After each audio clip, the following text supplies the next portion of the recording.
Hello everyone, welcome to What If Deku Was Reincarnation of Chainsaw Man movie. Before we start, please go support Cesar Mendoza 290,316 for writing that awesome fanfic. This is the translated version I made. There will be some mistaken characters' gender, but of course Deku is a male. Izuku the demon hero and Makima's husband. Clarifications. 1. Izuku will be betrayed and will have Denji's powers. 2. Izuku will be a demon. 3. Izuku will be like Jeffrey Dahmer but much worse. 4. This fanfic will be very gore. 5. It will be a fanfic of terror and murders. 6. The story will be very similar to that of Jeffrey Dahmer. 7. Inko will die. 8. Izuku will be very bloody. 9. The ship will be Izuku x Makima. 10. Makima will be a little Yandir like Izuku. 11. Uraraka will be the super boar. 12. The fanfic will be somewhat short. 13. It will be a crossover between My Hero Academia and Chainsaw Man and Dahmer. 14. Jeffrey Dahmer never existed here. Chapter 1. Chapter 1 Betrayal. Narrator. It was a normal day at the UA Academy where Izuku Midoriya studied. Ninth bearer of one for all and future symbol of peace, since with his great charisma and affection and great courage of a great hero, he earned the respect of all his classmates and his class and the teachers, since everything he did in the past led him to earn the affection of the entire UA and more of his teachers, who saw that he would be the next candidate for symbol of peace, and he was Ichako Uraraka's boyfriend since when Bakugo was rescued and All for One was defeated. They confessed to each other and now the two were super happy and everything was happiness for our green-haired girl. And what does our green-haired girl do now? Narrator. We see Izuku and Uraraka in their classroom since it was recess and the two were alone in the classroom eating quietly. Izuku. Ichako love, can I confess something to you? Uraraka. Yes, tell me. Izuku.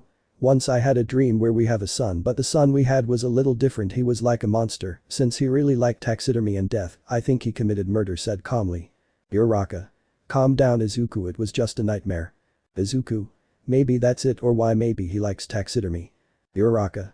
Izuku, look at me, I know that what you say is not going to happen, since we will always be together for him and we will never leave him alone and we will give him all the love he deserves in the world, he said smiling falsely. Izuku. Thank you love, and promise me something, said smiling. Uraraka. What thing? Izuku. Never leave me love, said smiling. Uraraka. I promise you, said smiling falsely, and Izuku was about to kiss her, but Uraraka's cell phone starts to ring and Uraraka answers and after a few minutes hangs up. Izuku. Who was love? Uraraka. A friend wants to see me now, so I'll be back in a few moments, she said smiling, giving Izuku a short kiss and leaves the classroom. Izuku. But I love her, he said smiling, eating calmly. With Uraraka. She was kissing passionately with Iida since they were lovers and the two separate with a thread of saliva. Iida. Already love, tell me when are you going to leave that idiot Midoriya? Uraraka. Very soon love, just give me time to get rid of that idiot, god I feel like he suffers from schizophrenia or something, since it seems he has an obsession with me, said annoyed. Iida. Calm down love, I promise you that when you finish with that schizophrenic I will hit him so hard that he will wish he hadn't been born or half killed him or fixed him with a few blows. Uraraka. Already love, let's go have fun together, she said flirtatiously, and so the two went to the dorms. Meanwhile in the teacher's lounge. All the teachers were gathered to talk about something important. Almight. Tell us director, why did you call us curious? Nezu. Well, I just received an anonymous video where it says it shows the true traitor of the UA. Almight. Let's see, put the video. Nezu put the video, and in the video you could see Shigaraki waiting for someone in a dark alley, and that to everyone's surprise and anger, Izuku arrives with some documents with a lot of information from the UA, where he gives them to Shigaraki, and the two leave in a Kurogiri portal, thus ending the video. Almight. That bastard has lied to us all this time, said angrily. Sniper. There, we have to kill that damn traitor. Lock King. There, we have to lock him up in Tartarus. So everyone started throwing curses at Asia Izuku, everyone except Midnight, Aizawa and Nezu, who believed in Izuku until Aizawa speaks. Aizawa. Wait a second, why are we going to believe an anonymous video that we don't even know where it came from or who sent it? That in a great hero, that is Izuku, who helped his companions a lot and helped in the rescue of Bakugo. Midnight. Yes, also Izuku, he confessed to me that it was his dream to be a great hero like Izuku, they said seriously. Almight. Enough of cheap excuses, he is the traitor and that's it, tomorrow we are going to arrest him, he said angrily. Everyone. Hi Almight. The next day. We see our green-haired man sitting quietly in his seat until Aizawa arrives. Aizawa. Midoriya, they are calling you in the direction. Izuku. I'm going. So the two went to the direction where they arrived and Izuku knocked on the door receiving a pass from the director, and when he entered Izuku saw that everyone was looking at him super angry except Midnight, Aizawa and Nezu who were somewhat worried. Nezu. Young Midoriya knows why we called him. Izuku. No, because confused director, but receives a punch from All Might. All Might. Stop lying, furious traitor. Izuku. Traitor All Might, what are you talking about, confused and hurt. All Might. And no, and this putting the video, what they did not know is that class 2 heard everything through the class speaker and everyone began to throw curses at him, Asia, Izuku, everyone except Bakugo, Todoroki, Kirishima, Momo, Sayu and Jiru who believed in Izuku, and when the video ended Izuku was paralyzed by what he saw. Izuku. That's not me, I swear, please believe me, he said through tears. All Might. Shut up, kick him, you're garbage, give me back the one for all, taking a hair and I eat it and I was going to hit him but Aizawa activates his quirk and All Might come back skinny. Aizawa. Run, my offspring, dodging a blow from Vlog King while having activated his quirk. Izuku ran with all his strength but a kick from Iida sends him flying, thus sending him to the entrance of the UA and everyone comes out and starts hitting him with everyone leaving him super bled. Uraraka. I can't believe I had a damn traitor as a boyfriend, but you know one thing, kissing Iida, I've cheated on you all this time with Iida and he was capable of giving me everything and more in bed, he said brazenly, but he receives an explosion from Bakugo that sends her far away. Bakugo. Run, nerd, run. Kirishima. We distract them by activating his quirk. Sayu. Why do we believe in you, he said smiling. Izuku. Thanks guys, he said through tears. Momo. Run, Izuku runs, creating some bombs and throwing them at everyone and Izuku runs away and everyone was going to attack those who defended Izuku, but a large pillar of ice is in front of them, but All Might arrives and breaks it at the same time. He knocked out everyone who trusted Izuku and Izuku was running through a forest, but a kick from All Might stops him. All Might. Time to die, traitor. Izuku. No, please, I'm innocent, crying in pain. All Might. Shut up, stupid, I considered you like my son, but I was wrong, damn traitor, giving him a punch and another like that for a while until Izuku faints and All Might thought he was already dead and throws Izuku's body into a river that was nearby and the current began to take him away. 1 hour later. We see Izuku still in the river but he stops on a shore. Meanwhile in Izuku's mind. Izuku was in a super strange and very dark place. Izuku.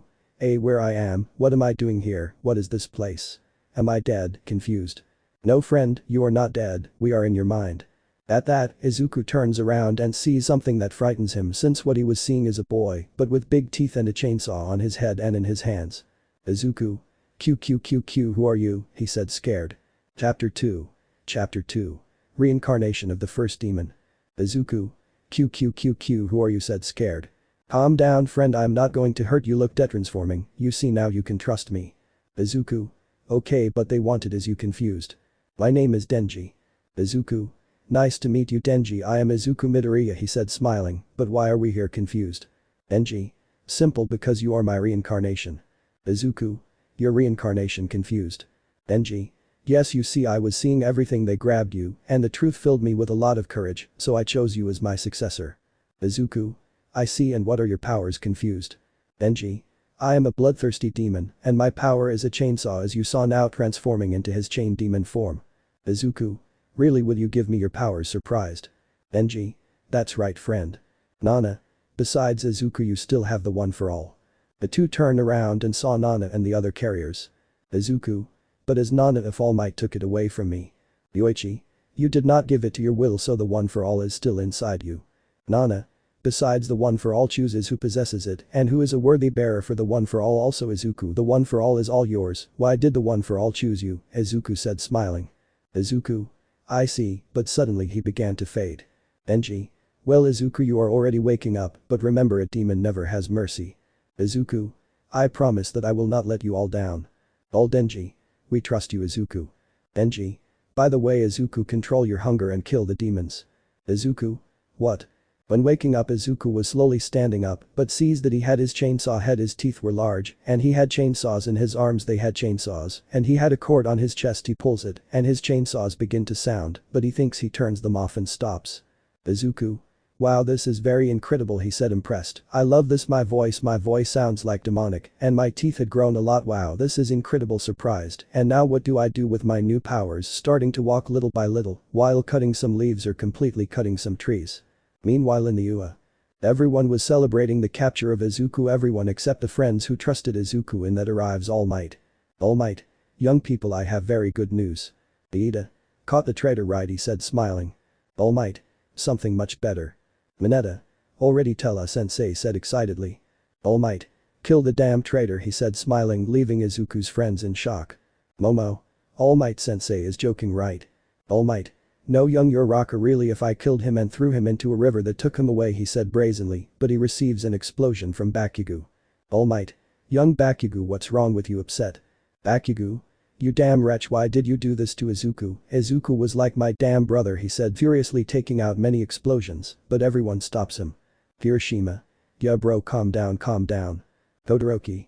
Yeah bro, calm down, it's not worth it, angry. Bakugo. Why Izuku, why starting to cry? Almight. Well then you'll pass, but he receives a slap from Inko. Inko. You damn wretch, giving him another slap. Almight. What are you doing here, upset? Inko. You damn murderer, why did you kill my son, furious and crying? Almight. He was a traitor and deserved to die, upset. Inko. He was never the damn traitor, I was always with him since I loved him, because I will always be with him, and his dream was always to be the symbol of peace, and now you took my dream away, furious and crying. Itsuki. Yeah, Inko, I promise this won't stay like this, I was upset seeing Izuku. Inko.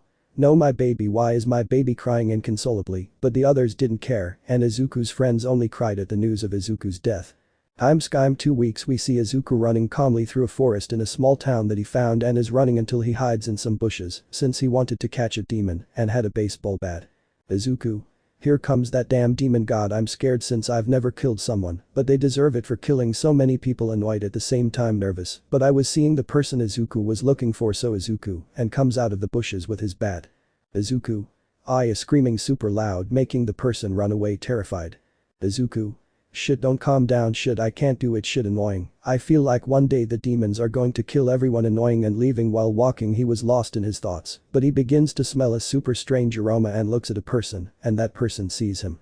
Hello friend, do you know a bar where I can drink good beers? Confused. Izuku. In fact, I know a bar where we can have some beers if you want, follow me, he said smiling. And what is your name? My name is Stephen Hicks. Izuku. Nice to meet you, I'm Jeffrey Dahmer. Jeffrey Dahmer doesn't exist here. Steven. Nice to meet you, well let's go right away. Izuku. Okay. 20 minutes later. Izuku. Hey friend, I'm very sorry that the bar is closed, but I have beer. Steven. Don't worry friend, smiling. Izuku. Here, giving him a beer. Steven. Thank you very much, drinking. And what are you doing here in this town, Jeffrey? Izuku. I'm just passing through and I came to live here, I really like this place, he said smiling. Steven. I see, drinking beer, but I'll tell you that in this town it's super strange since they say that there are demons. Izuku. Demons, confused, drinking. Steven. Yes, and the truth is that sometimes at night they always go out to get married, that's why we're always hiding, drinking. Izuku. I see, drinking. Steven. Well, I have to go now since it's getting late, goodbye, Jeffrey, he was going to leave. But. Izuku. Aya hitting him on the head with a weight, making him bleed and start to suffocate. Steven. Jeffrey trying to stop him, but Izuku takes out his chainsaw from his left hand and cuts his throat and tears off his Adam's apple. At that moment Steven's body began to turn super black and with red stripes and roars, making Izuku cut his head off quickly, thus killing his first victim, and Izuku lies down next to Steven. Izuku. I'm sorry, but I was seeing your suffering in your soul, so I ended your suffering, calm down, you are now in heaven, he said calmly, giving Steven a kiss on the cheek. 5 minutes later. Izuku. Okay, let's go friend, putting Steven's body in the lower part of his house where he began to do the taxidermy, seeing that the organs of the demons were different from those of humans. Izuku. Wow, his kidneys are black, his heart is blue, and his bones are super yellow, these are incredibly surprised. Wow, his teeth are like fangs, but super sharp, seeing the teeth where look they had a lot of blood. Izuku. Okay friend, now what am I going to do with you? Curious, I already know. 5 minutes later. Izuku. Okay, I know this is disgusting, but I can't have you in my yard because you fart a lot and you'll stink up the place, so it's better to go to the toilet, putting your kidneys, heart, and lungs in the toilet bowl, and I'll flush your face a while. 5 minutes later. Izuku. Wow, no wonder they always want to be cremated when they die, it was a good idea to put the bones in my oven, breaking the bones super hard with a hammer, and I was breaking it super hard to the point that Izuku was enjoying it. Izuku. Good morning, I threw you to have you close to me, sorry friend, but I had to end your suffering, he said half sad and breaking the caneo, leaving it super destroyed. 6:30 am. We see Izuku standing on the roof of his house looking at the landscape. Izuku. Well Steven, it was a pleasure to meet you, but you will always be in my heart and also in my house that I found, he said smiling and grabbing Steven's ashes. Izuku. Goodbye Steven Hicks flies high. So Izuku threw Steven's ashes into his garden, scattering them all over the garden. Chapter 3. Chapter 3 Izuku vs Steven Taumi. Narrator. 2 weeks would pass in which everyone was super sad with the death of Izuku, since a great hero that everyone loved died. Inko was super devastated, since she did not arrive in time to help her son did not defend him, so she was completely devastated by everything, and Inko had a strong depression in which she could not get out of the depression, but with the help of Mitsuki and Bakugo, they tried everything to get out of her depression, and sometimes it worked and in these weeks Inko along with Izuku's companions always went to look for Izuku's body to give him a funeral or cremate him, but there was no success making Inko despair and sometimes went out at night to find him but was never successful, and in these weeks Izuku was completely calm even though he had to accept the sad reality he was a murderer, but he had to do it to free all the people who were demons from their suffering, something that maybe he took wrong why he killed innocent people that a demon took his body, that's why. Sometimes he prayed for all the people who he killed and that happened in these weeks, and what does our green-haired narrator do now? We see Izuku cleaning a small kitchen saw since he had cut some organs and he cleans it along with his hands since they were covered in blood and leaves them aside.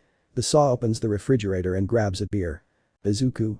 And now what do I do since if I go out on the street a little far away they will recognize me drinking beer, how lucky I am to find this house that nobody wanted seeing his house. Which was the same one that Jeffrey Dahmer had in the series not his apartment his parents' house. Izuku. I think I need a little modification I hope it works finishing his beer and going to the bathroom where he looks a little, luckily he had yellow hair like Denji, but to match he grabs some yellow contact lenses and puts them on his black pupil, looking terrifying by the way he grabs some glasses and his new look changed was unrecognizable. Izuku. Perfect so no one will recognize me he said sinisterly. He had the appearance of Denji and Jeffrey Dahmer. Izuku leaves the bathroom where he grabs a black sweatshirt and puts on his black Vans with a white stripe and leaves his house with his black clothes. Izuku. I hope to find something good today, locking the door of his house and leaving the house but. Excuse me Jeffrey. Izuku turns around and sees his neighbor. Izuku. Oh, good night Glenda, what's up? He said, smiling kindly. Glenda. I know this will sound strange, but why does your house smell so strange? Izuku. Seriously what does it smell like? I don't smell like anything when I'm in my house, confused, but inside I was nervous. Glenda. It smells a lot like chlorine and detergent. I know we have to clean our house, but why do you use so much detergent and chlorine? Confused. Izuku.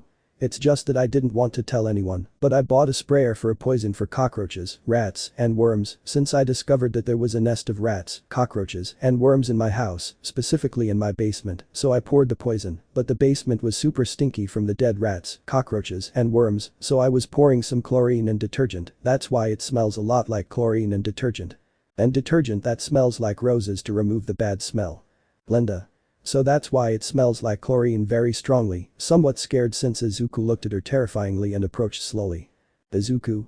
Yes that's right don't worry I'll try not to use too much bleach and I'll try to use more detergent don't worry he said calmly and leaves leaving Glenda a little scared. 20 minutes later. We see Izuku walking calmly until he reaches a club where he enters seeing that there were a lot of people and begins to smell everyone seeing that there was a somewhat strange aroma whether human or demonic and goes to the bar. Bartender. What can I give you friend? Izuku. A tequila just one. Hey handsome it seems you're new here how about we have fun? Izuku. You know what give me 2 tequila please for my friend he said smiling, what is your name my name is Jeffrey Dahmer. Nice to meet you I am Steven Taumi smiling. Izuku. Good name that was the name of a friend who went to Canada and I hardly see him anymore. Steven. I'm sorry about that but at least this is here. Bartender. Here you have. Izuku. Thanks taking his shock for the new friendship he said smiling clinking their glasses giving it to the bottom. Steven. Hey how about we go dancing to get to know each other better? Izuku. Okay taking the hand and the two go to the center of the dance floor. And that dark how sounds. So Izuku began to dance slowly and enjoyed everything but a little sad since he knew that Steven was a demon but at the same time he enjoyed his time with Steven. Steven. What's wrong Jeff confused. Izuku. I'm just enjoying the moment said happily. 3 hours later. We see Izuku and Steven dancing close until they both got tired and left the club. Steven. Do you want to go somewhere further from here love said flirtatiously. Izuku. Of course love giving him a kiss, but I know a place. 20 minutes later. We see the two entering a kind of vault. Steven. Honey, where we are confused. But Izuku takes out his chainsaw head, but Steven dodges it. Steven. Love, you are a demon. Izuku. Yes, annoying idiot taking out his chainsaws. Steven. I'm sorry, love, transforming into a demon. So the two rushed where Izuku cuts his stomach, but Steven grabs him by the head, cutting his fingers a little, and sends him crashing into the ground, breaking his cranium a little, and Izuku cuts off his hand, making him scream in pain, and the demon grabs Izuku and sends him crashing into a wall, and grabs him standing, slamming him into the floor, and Izuku stands up and cuts off his leg, making Steven scream harrowingly, and Steven grabs Izuku, hitting him hard, drawing a lot of blood, but Izuku quickly cuts off his arm with his head, making him scream, and Izuku lunged at him where he makes his chainsaws bigger, thus stabbing Steven in his heart, where he begins to bleed too much and dies quickly. Thus dying Steven Taumi, his second victim, and Izuku just stared at him. Izuku. I'm so sorry, friend, but I had to get your pain out. By the way, I'm never gay, I was just pretending, friend, but I love you as a friend, he said, smiling, and slowly faints and falls on top of Steven's body. Chapter 4. Chapter 4 Massacre. Narrator. We see Izuku waking up little by little and look that he was on top of Steven, already decomposing. Izuku. I'm very sorry, friend, but I have to leave here, goodbye, leaving from there, leaving the body there. 6 days later. We see Izuku in a butcher shop as he was working quietly, he was cutting some meat to make sausages when his boss arrives. Page F. Izuku. So what's up, Wally, turning off the machine. Wally. Your shift is over, you've been there for half an hour. Izuku. Seriously, looking at the clock, no problem there, I like my job, said, smiling. Wally. Well, go home, Jeff, your time is up, by the way, take, throwing him an envelope. Izuku. And what is this, opening the envelope? Wally. It's 5,000 yen. Izuku. No, Wally, I can't receive it, it's too much, a little surprised. Wally. It doesn't matter, it's yours for all the effort you make. Izuku. Really, thanks, Wally, smiling, saving his money and turning on the machine. Wally. No, Izuku, your time is up, go home, go out, have fun. Izuku. Thanks, Wally, grabbing his things, see you tomorrow, smiling. Wally. Not tomorrow, since I'm giving you the day off. Izuku. Seriously surprised, well, thank you very much, Wally, smiling. Wally. No, what's up, Izuku? Izuku. Well, goodbye, leaving the butcher shop. Wally. This kid is an angel. But Izuku.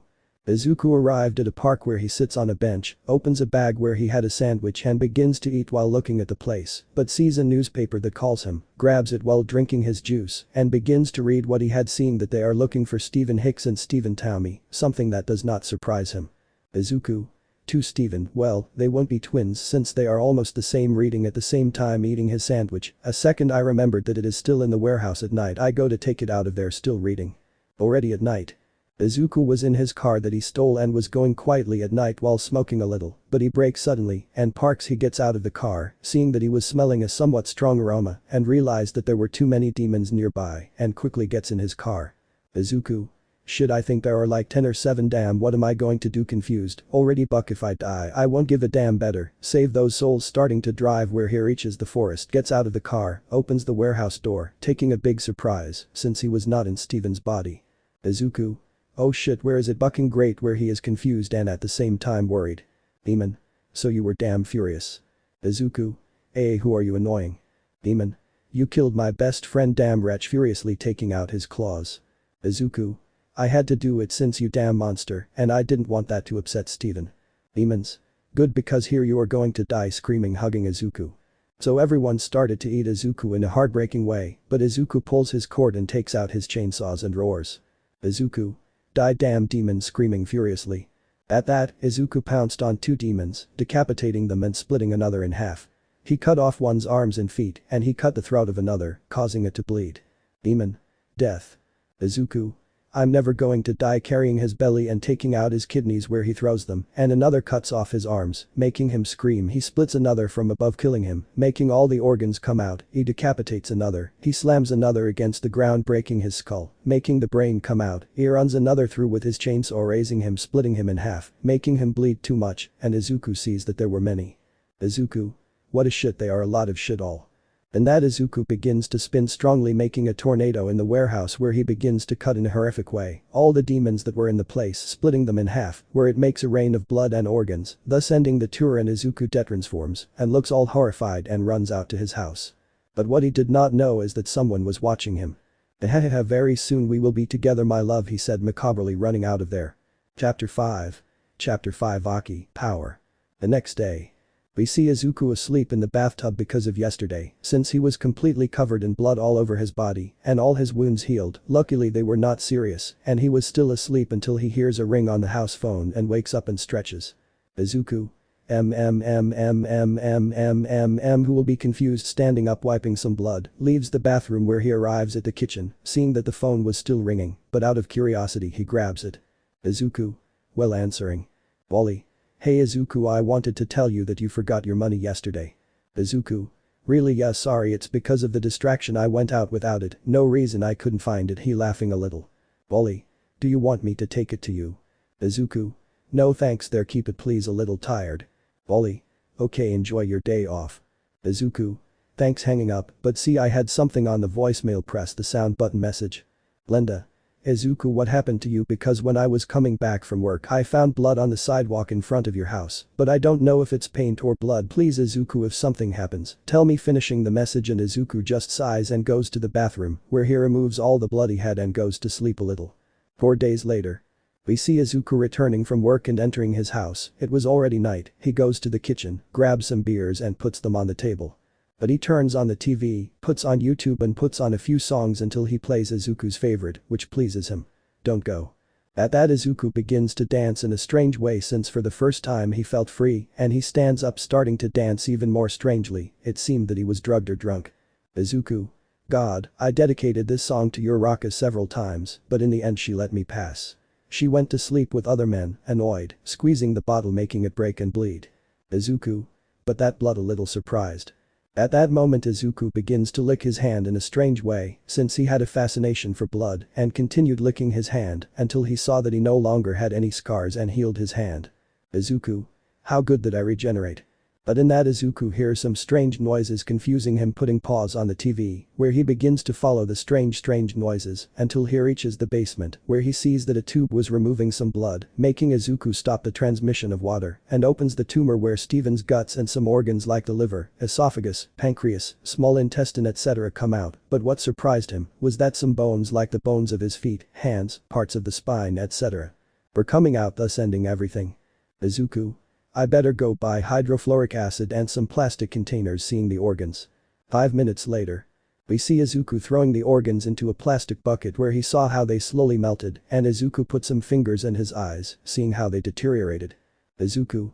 Forgive me friend, but you are a demon and I saw in your soul that you suffered a lot smoking, throwing the cigarette in the hydrofluoric acid and stops cleaning, pouring some detergent and chlorine where it begins to clean. 30 minutes later. We see Izuku throwing Steven's large bones behind his car. At that he sees Glenda. Izuku. Oh Glenda. Glenda. Get away from me, scared. Oh I'm sorry Jeffrey, I thought you were a stranger, sorry, around here they assault. Izuku. I'm sorry too for not letting you know, sorry. Glenda. But are you okay Jeff, since I found some blood that day and you have hardly left your house. Izuku.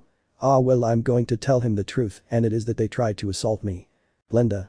How seriously surprised, are you okay son, they didn't do anything to you, a little worried. Izuku. Yes, since they hit me so hard that I came home bleeding, but they didn't let me in, I also hit the 2 assailants, that's why there is blood there, pointing at the floor, but don't worry, I'll clean it up, she said smiling. Glenda. I'm glad you're okay Jeff, but what happened to the thieves? Izuku. I don't know, because after I hit them the 2 of them ran away from the town, maybe they were arrested and now they're in jail, but I'm much better now, she said smiling. Glenda. I just ask God that they never let them out, smiling, it smells so bad with disgust. Izuku. That's my trash, how sorry I am, really it's that it's my trash, it's been days since I took it to the garbage and the garbage men hardly ever pass by, so I'll take it. Glenda. Okay take care son. Izuku. Goodbye Glenda, good night, going to his car he gets in and starts it. Glenda. Good night to Jeff, waving his hand goodbye, and Izuku leaves while saying goodbye to Glenda. Glenda. He's a good boy going home. Dear Glenda doesn't suspect Izuku. But Izuku. Izuku was driving quietly through the streets at night while smoking. That's it. Yes, it's the. What are you waiting for? Aki, step on it to reach it. Aki. I'm coming, Power. Izuku. I get the eye of the tiger, a fighter dancing through the fire cause I am a champion, and you're gonna hear me roar ooh louder, louder than a lion cause I am a champion, and you're gonna hear me roar ooh, the best Katy Perry song of all singing happily, but he sees the police sirens and stops at the side of the street, and Izuku was a little nervous touching his glass and lowers it. Izuku. Hello officers, what's up? He said calmly. Aki. You know that at this time the criminals come out, right? Izuku. Yes, but I'll be very careful, I promise. Power. And your building. Izuku. My what? Aki. You heard her your ID. Izuku. He's here taking out his wallet showing a fake driver's license. Aki. Jeffrey Dahmer. Power. Nice name. Izuku. Thanks my mom put it for me haha laughing a little. Power. Where is? Izuku. I haven't gone to visit her since I'm somewhat far from here, but very soon I will visit her, but at least my mother is not alone I have my aunt who is like my second mother. Power. I understand boy. Aki. Hey a question. Izuku. Yes what's going on officer? Aki. What are those bags doing looking at the bags where there were some flies? Izuku. Ah, that's just accumulated garbage that has been like this for several days, but I'm going to the landfill to throw it away. Aki. I see, well, go throw it away and go home, boy, it's somewhat dangerous here. Izuku. Yes officer said smiling and Power and Aki leave while Izuku was driving away. Aki. Jeffrey Dahmer or rather Izuku Midoriya and it wasn't garbage it was organs and bones at least he kills demons, how good it is that he is not a damn psychopath. Power. Wow I thought he would be taller, but he is small. Aki. Well let's go at once we start driving. 2:30 in the morning. We see Izuku eating quietly, but the door knocks and he went to see who it was and when he opened it, he saw a red-haired girl in a white shirt, a tie and black pants. Izuku. Yes I can help you he said smiling. At that the girl runs out strong. Izuku. Hey wait starting to run, but sees that she was no longer there she turned to look everywhere to see if she was not there, but sees that she was no longer anywhere. Izuku. Who was that girl since she is very pretty no, what am I thinking better I go to sleep returning to her house. But the girl was on top of a tree. Soon my love we will be together love flying away. Chapter 6. The Confession. Narrator. The days would pass in which Izuku felt like he was being watched because he felt that someone was watching him and that's why he was always on guard. Inko was super drowned in her depression since she couldn't live without her son. He was her greatest joy in life and she was always looking everywhere for her son's body since she wanted to give her son a funeral and Mitsuki was also drowned in her sadness since she lost her second son since she considered Izuku as another son and Bakugo was also drowned in his sadness since he lost his brother forever he would only train to avenge his brother and in these days Izuku was having a super good time even though he was scared since he felt watched and he felt like someone was watching him but he didn't take it seriously and sometimes Izuku woke up in the middle of the night since he heard someone leaving his house or that someone was inside. Something that kept Izuku alert to see who it was or who was in his house, but sometimes he masturbates thinking about the girl he saw at the entrance since he couldn't stop think about her since he thought she was super beautiful and he wanted to meet her in person but he didn't know how and what our yellow-haired man is doing now. Narrator. We see Izuku in his basement boiling some organs since he killed someone else and was quietly in his basement. Izuku. Okay, I think it's already time, ouch this is burning a lot, I think they'll already take out his super cooked and boiled kidney. Izuku, at least Richard Guerrero asked me to kill him, at least I freed him from his suffering by throwing the kidney into a garbage bag. 10 minutes later. Izuku. I hope the garbage man doesn't start checking the bag one by one to put it in organic and inorganic, it's true if I throw the organs they would be organic or inorganic curious and laughing a little at what he said, throwing away 2 garbage bags. But in that Izuku feels that someone was behind and turns quickly seeing that there was no one. Izuku. I think it's that girl maybe if one day I find her maybe I'll ask her to marry me hahaha laughing a little going to her house. Yes my Izuku wants me to be his wife okay my love I will be your wife you're all my love and we will have many children and we will all be very happy my love said in love and leaves from there. The next day. We see Izuku in the butcher shop where he was cutting steaks. Wally. Hey Jeffrey. Izuku. Yes what happened stopping cutting. Wally. Someone calls you giving him their cell phone. Izuku. Who curious. Wally. I don't know this call came to me and he asked me to talk to you. Izuku. Okay confused, well answering. Are you Jeffrey Dahmer right? Izuku. Yes it's me what's wrong curious. Come quickly to the south warehouse now or your mother will suffer super serious and hanging up. Izuku. What hello who the buck is scared since he mentioned his mother. Wally. What's up Jeff? Izuku. It's my mom Wally, I'm going to rescue her, starting to run, but stops. Wally, if I don't come back I'll just say it was a pleasure working with you, smiling, leaving the butcher shop. 10 minutes later. We see Izuku running through the forest with a one for all at 20%. He is running super hard until he reached the warehouse where death breaks it. Izuku. Mom, I'm here, I am Izuku. Mom, I'm alive, where are you? Mom, Amai is screaming loud and worried.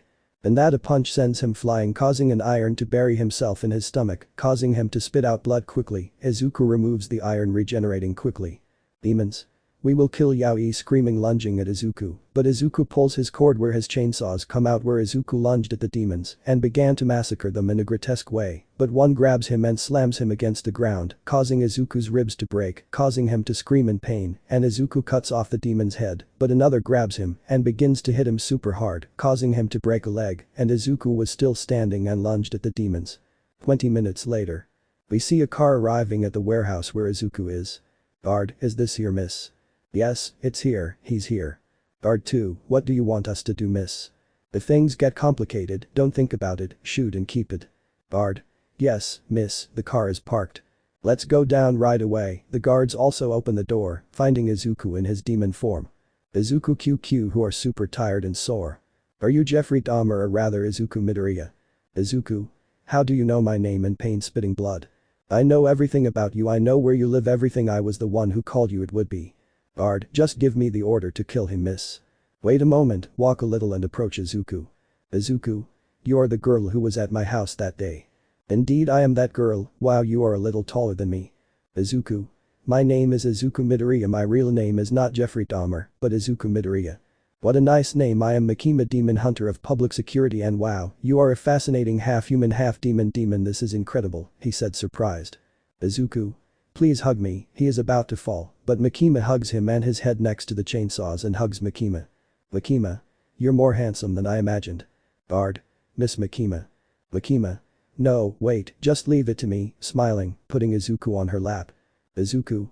Tell me why you came looking for me. You came to kill me. Do it quickly, please. And tell my mother that I will always love her. Makima.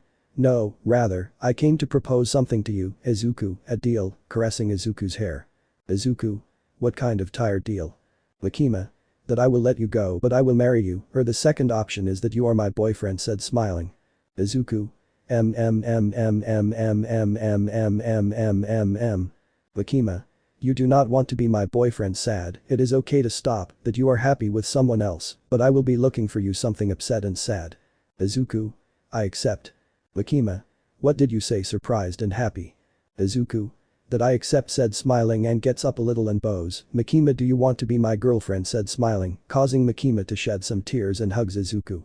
Makima.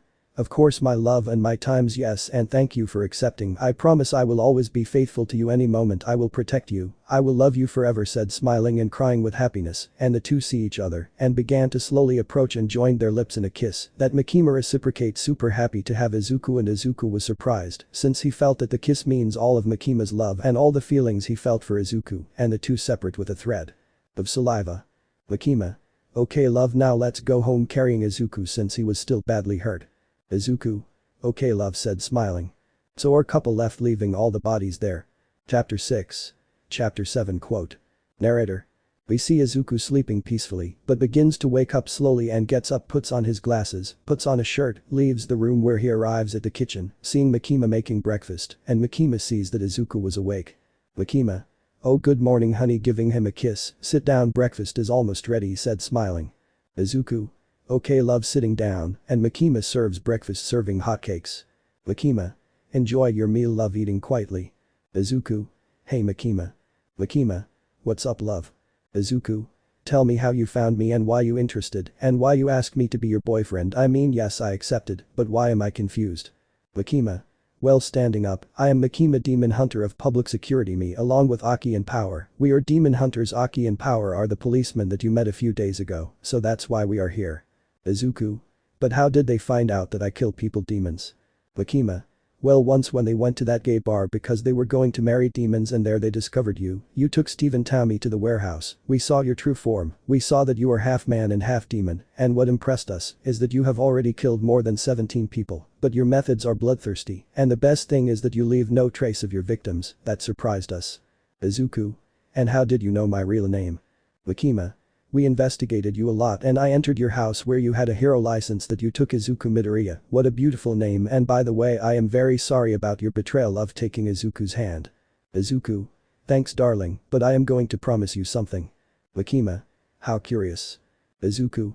That I am only going to kill demons if we are in an emergency situation, since I do not want our children to follow my example, he said smiling, giving her a kiss on the hands. Makima.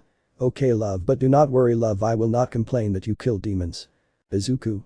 Well, I will stop doing it when our children get out, grabbing her belly. Makima. And how many come to mind? Izuku. Many, 13. Makima. Very well then, 13. Izuku. Well, what do you want to do today, since I will miss work today to be with you love, he said smiling. Makima. How about we go out on our first date? Izuku. Sounds fun, since no one will recognize me, so we can have our date peacefully, he said smiling. Makima. Well then I'll go get ready for our first date, god how exciting. Izuku. If you want we can go to the movies, or if you want we can go to dinner at a restaurant. Makima. Wherever, since today is our special day, she said smiling. If you want to take a bath with me that's fine, she said flirtatiously, blushing. Izuku. Narrator. We see Izuku with black pants, a gray sweater, a black sweatshirt and white Converse, and he leaves the room. Izuku. Okay love, I'm ready, but he would blush too much because Makima had white pants, a light blue sweater, and some completely white Nike Air Force Ones. Makima. How handsome you look love. Izuku. You also look beautiful love, giving him a kiss. Makima. Well, let's go now. So the two leave the house where Izuku gets into his car. Which was the same one that Jeffrey had in the series. Izuku. Very well, first I'll take you to an elegant dinner and then we'll go to the movies. Makima. Okay love. So the two of them walk away from the town. Makima. Hey love, can I play a song? Izuku. Sure. Put on Dark Horse by Katy Perry. Izuku. I feel like that song is about me. Makima. I'll put the one you like love. Izuku. I got the Eye of the Tiger, a fighter dancing through the fire cause I am a champion, and you're gonna hear me roar ooh louder than a lion, cause I am a champion, and you're gonna hear me roar ooh singing loud. Makima. Wow love, you really like that song. Izuku. Well, that's my second favorite song, but this is the first. Pudding, please don't go. Makima. Wow, this song represents me perfectly. Izuku. Me too. 10 minutes later. Izuku and Makima arrived at a somewhat elegant restaurant where they enter and sit at a table. Makima. Thank you very much love for taking me to this place, but see that Izuku was somewhat nervous. Love, what's going on? Izuku. It's that this is my first date in my life. Makima. How seriously surprised? Izuku. Yes, since my ex-girlfriend always spent time with other men instead of me. Makima. I see, calm down love, she is missing out on the great man that you're love, she said smiling, giving Izuku a kiss. Izuku. Thanks love, giving him a kiss. So the two were having dinner quietly while they talked to get to know each other better. That's how it was until the two leave the restaurant and go to the cinema that was inside a plaza. Makima. Hey love, before going to the cinema we can go to a clothing store since I need clothes. Izuku.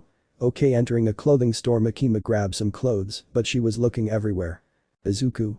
Something's wrong love, curious, but Makima pulls Izuku to the locker room and locks the door. Izuku. Love, what are you doing with fear and a big blush since Makima was undressing in front of him.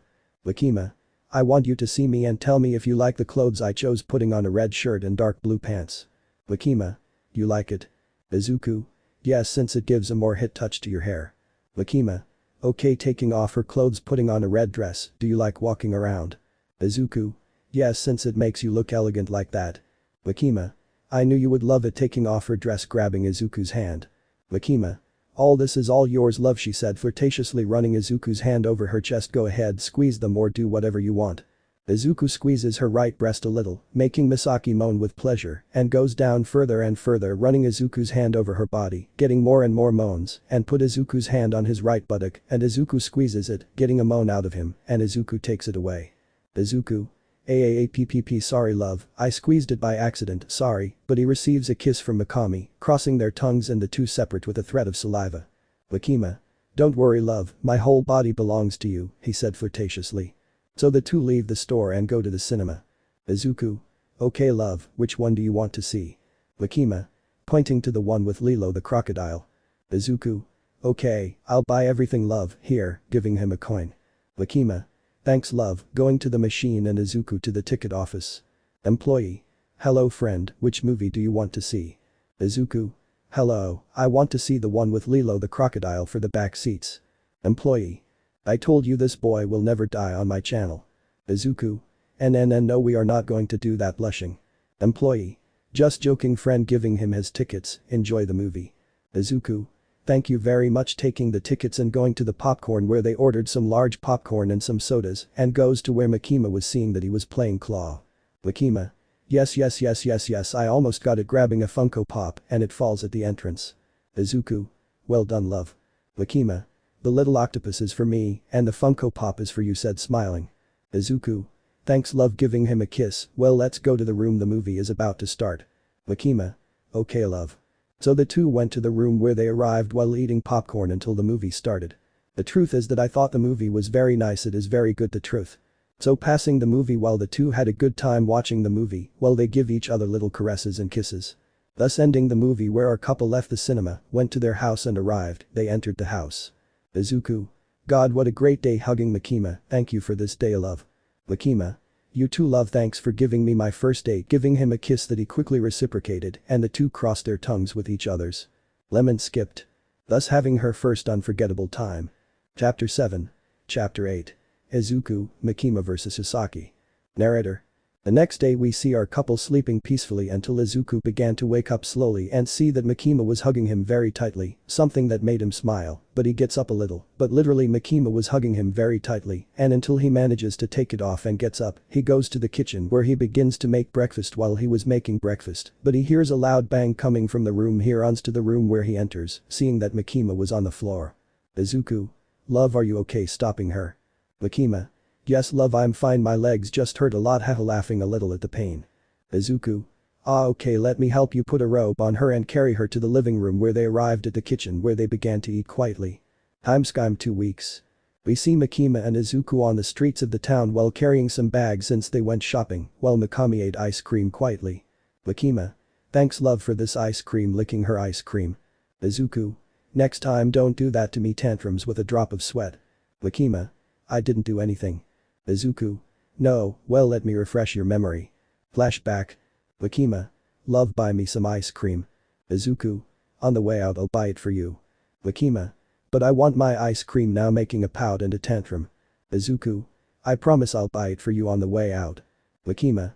I want my ice cream, I want my ice cream, I want my ice cream, I want my ice cream, I want my ice cream, I want my ice cream, I want my ice cream, making a pout, acting like a girl, and throwing a tantrum, jumping a little, making some people stare at her. Izuku. Okay, let's get your ice cream. Makima. Thanks, my love, giving him a kiss. End of flashback. Makima. It's that I wanted my ice cream, making a pout, getting a drop of sweat out of Izuku. Izuku. Well, at least we have what we were missing in the house. Makima. You bought my vanilla bites. Izuku. 3 boxes. Makima. There, thank you, my love, giving him a kiss. So the two went walking calmly until a little girl collides with the two. Izuku. Hey little one, are you okay, lifting the girl, but the girl clings to them. Please help me, I beg you, please help me, please don't leave me alone, crying in silence while clinging more to the two. Makima. What's happening, little one, confused but sees a man coming out of the alley. Tasaki. Eri, come here, seriously, and Eri goes towards him. I'm sorry that my daughter is bothering you. Izuku. Why do you have many bandages on your body, super serious? Tasaki. Well, it's that she plays a lot and sometimes she falls, that's why she has many bandages. Makima. And it doesn't seem like something exaggerated that he has too many bandages, it would be serious. Tasaki. Well, we go to withdraw, pulling. Eri was about to leave, but Izuku kicks him and sends him far away and Makima grabs Eri. Izuku. The girl will not go with you. Tasaki. I want to see what you try taking out her spikes. Izuku. Mikami, take Eri away. Mikami. Come on, little one, carrying Eri where she began to run super fast. Tasaki. Go back to Eri, furious. Izuku. I will kill you, damn it, if you grate Eri I will kill you and eat your organs. So Izuku lunged at Chisaki where Chisaki creates a wall where Izuku breaks it and Izuku cuts his stomach, causing him to spit blood, and Chisaki creates some spikes on the ground, but Izuku cuts them quickly and Izuku punches him so hard that he buries his right chainsaw, causing me to vomit blood, and Izuku cuts off Chisaki's arms, causing him to bleed too much, and Izuku punches him so hard that it breaks his jaw, and Izuku in a quick movement puts his chainsaw into his stomach and rips out all his guts and lifts him up with the chainsaw where he cuts him in half, stained all with blood. Izuku. You saw damn you lost damn bucking murderer super angry and going to his house where he arrived and opened the door seeing Makima hugging Eri. Izuku. Eri running towards her, are you okay little one? Eri. Yes sir I'm fine. Izuku. No Eri don't call me sir just tell me Izuku. Makima. Already tell me Makima. Izuku. Tell us Eri what did that name mean to you? Eri. It's that he used my blood to create anti-quirk bullets and they always drew blood from my arms. Izuku. Tell us something where he drew blood from you. Eri. In my veins and in my knees and sometimes they touched all my body to draw more blood, she said through tears remembering everything they held her making the two get very angry and hug her tightly. Makima. Calm down my beautiful girl and nothing will happen to you while we're here. Izuku. Yes my beautiful girl no one will hurt you while I'm here. Eri begins to cry with happiness as she finally felt a true hug of pure love and hugs them both. Eri. Thank you mom, thank you dad crying with happiness bringing a smile to both of them since Eri called them parents to both. So her family went to dinner where they fed Eri and she ate like never before and Makima gave her a bath while removing all the blood stains she had and they took her to a room she had where they read her a story so Eri can sleep. Eri. Good night parents falling deeply asleep. Makima Izuku. Good night my princess giving her a kiss on the forehead and the two go to her room. 1:30 in the morning. We see Izuku awake since he was afraid of something so he gets up and goes to Eri's room, seeing that she was super asleep while caressing her hair, so he uncovers her and carries her taking her to the room. Eri. Sleepy daddy. Izuku. Sleep my beautiful girl why don't you sleep with us, he said smiling caressing Eri's hair and she fell deeply asleep. Izuku. I will never leave you alone, I will always protect you forever my love you are the best thing that has happened to me giving Eri kisses on the forehead falling deeply asleep. Chapter 8. Chapter 9. The Horrible Truth. Izuku vs. All for One. The next day we see Eri waking up little by little and stretches seeing that her parents were asleep so she gets out of bed where she begins to explore the entire house seeing that it was somewhat small and opens the basement door where she goes down seeing that there were 3 barrels that she smells smelling horrible she was going to touch them but. Izuku. No Eri wait pulling it, Eri what are you doing here worried? Eri. It's that I wanted to see the whole house since I got very curious and that's why I came here. Izuku. Eri are you okay daughter nothing happened to you you did not touch them looking at your daughter. Eri. No dad, nothing happened to me, I'm fine. By the way, what are those things pointing at the barrels? Izuku. Seeing the barrels is that they have a chemical called hydrofluoric acid that is super powerful since it can damage human skin and burns you and it is super dangerous to use it, I am an adult, I can use it but you daughter cannot since you are too small for those things and you are very worried. Eri. Yes I'm fine dad, but why does it smell so bad? Izuku. That's right the chemical smells horrible I know I am saving it for a friend of mine and right now I am going to leave it to him so that you do not get hurt smiling and hugging her. Eri. Okay dad. And that Izuku hugs her very tightly as he went down to hear her heartbeat while he caressed her chest and gave her kisses on her chest. Izuku. Your heart is beating a lot listening to her heart giving her a kiss on her chest while he caressed her chest. Eri. Yes dad it's for you why I love you smiling. Izuku. You really love me listening to her heartbeat relaxing while he lay down on the floor with Eri. Eri. Yes I really love you very much dad and what does she do confused and Izuku climbs on top of her. Izuku. Eri please promise me something with fear. Eri. What a thing dad. Izuku. That you never change me for another dad since I love you and I love you very much I do not want you to leave me for someone else seriously I love you, my beautiful girl said with fear. Eri. Dad I will never leave you alone since I will always be with you and also I love you very much dad I will never stop loving you and I always want to be by your side since I love you very much daddy I would never change you dad said smiling and Izuku and Eri gets up. Izuku. What a good girl I have, I never regret seeing you adopted giving her a kiss on her cheek, go upstairs wait for me at the table, since mom still doesn't get up right now I make breakfast. Eri. Okay dad going to the kitchen and Izuku gets up. Izuku. I have to stop killing and put aside my addiction to killing looking at the barrels, later I throw them all getting up to make breakfast. I'm Skyim 1 year. We see Izuku in the butcher cutting ham calm. Wally. Hey Jeff. Izuku. Yes what happens turning off the machine stopping cutting. Wally. Someone came to see you. Izuku. Who confused taking off his apron and gloves leaving the kitchen seeing that his family was. Makima. Hello love giving him a kiss. Izuku. Hello love, hello my princess carrying Eri and Eri gives Izuku a kiss on the cheek. Eri. Hello daddy. Izuku. What are you doing here I was almost out. Makima. Well Jeff, it's just that I wanted to visit you here to see how you're doing. Maybe a wife can't see her husband. Izuku. No honey, it's okay that you visit me, you know, since you're here, why don't we eat here right now, I'll make dinner. Makima. Okay love, carrying Eri. 10 minutes later. Our family was having dinner quietly, luckily it was already night. Makima. You know, love, why don't we go visit my mother?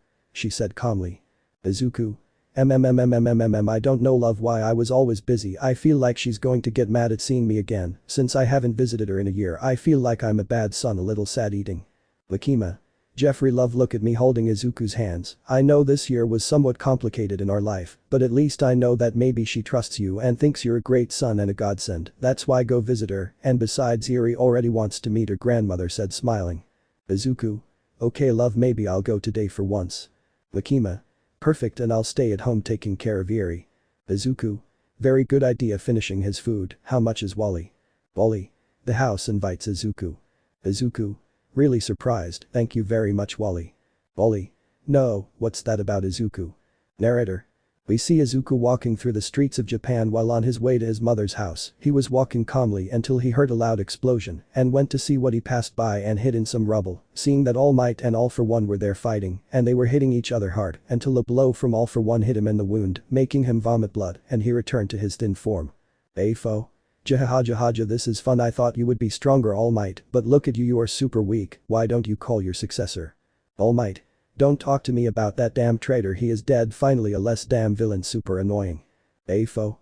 That you killed him, shocked, ha laughing like crazy just like the League of Villains. All Might. What are you laughing at, you damn angry and vomiting blood? Afo. That he was never the traitor, we made and sent the video, laughing a little. All Might. What are you talking about, you confused bastard, and spitting blood? Afo. Toga, twins, come on. Toga and Twice stand in front of them, and Toga drinks Izuku's blood and transforms into Izuku, and Twice created the identical clones of Izuku, shocking all of Japan as they betrayed an innocent hero. Afo. You know our plan was to lock him up so we could get information out of the UA, but I never thought they would make the job so easy. Putting a video showing how he was massacred by his companions while Izuku's friends tried to defend him, but it was useless. But what shocked all of Japan was that All Might beat Izuku so brutally that he left him fainted, everyone thinking he was dead, making everyone start crying inconsolably. Mitsuki was crying for what she was seeing, and even worse, that Izuku was dead, while the UA was crying inconsolably, and more Uraraka, why was she unfaithful to her Izuku, and All Might was crying inconsolably. Why did he kill someone innocent? Afo. See all this with your own eyes, Japan, your supposed hero took the life of someone innocent, but anyway, time to die, goodbye. All Might making his arm grow and throws it like All Might while he closes his eyes to receive the blow, but someone cuts off his hand in a disturbing way. Afo. Ai screaming in pain, who did it in pain? Izuku. Was it me? Transformed and activated the one for all to the maximum. All. Midoriya Deku-kun Izuku. Afo. I thought I was dead. Izuku. I returned from the dead, pulling his umbilical cord and activating the one for all to the maximum. Afo. You know boy, why better not you join us so you can get revenge for what they did to you and more to your mother, said smiling. Izuku. Wait, like avenge my mother, confused. Afo. That you still don't know. Izuku. What thing they did to my mother, angry, pulling her cord, transforming into a demon. Afo. That Shigaraki while walking saw two people who were hitting her in a horrific way that killed her. This caused Izuku to be in shock, since when he found out about his mother's death, he did not know how to react and just lower his head and begins to shed tears of blood and turned on his chainsaws. Izuku. You were right, angry. Afo. No, I did not kill her. Izuku. Lie, damn wretch, said furiously. Afo. Really, it was not me. Izuku. I will kill you, pouncing on Afo. Afo. If you want to fight, we fight. So the two pounced on the other. Izuku gives him a punch so hard that it goes through Afo's chest, and Izuku kicks him that sends him far away, and Afo takes out his whips that go through them. At that moment, he sends him flying, crashing him against a wall, while all of Japan were watching horrified, and Makima and Eri looked at that horrified, seeing how Izuku suffered, while the two cried, and Eri cried in Makima's chest while trying to calm her down, and Glenda looked in shock as Izuku left Izuku badly injured and also shed tears for Izuku. Afo. Poor thing, I felt sorry to finish him off anyway, time to die. But Izuku sticks his chainsaw in his ribs, making him spit blood and Afo punches him that sends him far away, and Izuku in a quick movement cuts his stomach, taking out his guts. Afo buries many red whips all over Izuku's body, making him spit blood until Izuku, already fed up, gives him a punch that sends him flying, and already angry, he runs him through with his chainsaws and cuts off some of his organs until Izuku activates all one for all and flies high. Izuku. Goodbye all for one, falling into a dive and gives him a huge punch, making a huge wind that sends everyone flying until it stops. Mountain Lady. Who won? Mirko. What happened? Midnight. Izuku worried. But suddenly everyone sees the body of All for One super damaged and the skull super broken and destroyed. Shigaraki. Nuo Dam pouncing on Izuku, but Kurogiri takes him to the league and Izuku was just looking at the floor while shedding tears. Izuku. Mom shedding tears but sees that some heroes were approaching, including Almight, and Izuku activates the one for all to the maximum where he runs like lightning. Thus arriving at his house where he opens, seeing his girlfriend and daughter seeing him somewhat worried, and Izuku just lowers his head and Makima and Eri hug him very tightly and Izuku could not hold back anymore and began to cry inconsolably. Izuku. Mom sniff sniff, why sniff did it have to be you instead of me, crying inconsolably, hugging his family tightly, and Makima was shedding tears because his mother-in-law died and Eri was crying because his grandmother died and he could never meet her in person. Chapter 9. Chapter 10. One Day Family. Narrator. Days would pass in which everyone was super devastated by what they did to Izuku, since what they did to him was unforgivable, something that made some depressed, but Izuku's true friends felt super happy that Izuku was alive and more, because Izuku's innocence was finally discovered, and these days everyone was looking for Izuku everywhere, and Uraraka left Iida to return to Izuku, and these days Izuku was completely depressed by the news of his mother, it depressed him so much that he did not eat. He did not sleep, he only trained, and in a horrible way since he was horribly destroyed, something that made Makima and Eri worry too much, since if they did not do anything quickly, even Glenda helped with Izuku's depression, but nothing worked until one day Makima saw something that she will never forget. Flashback.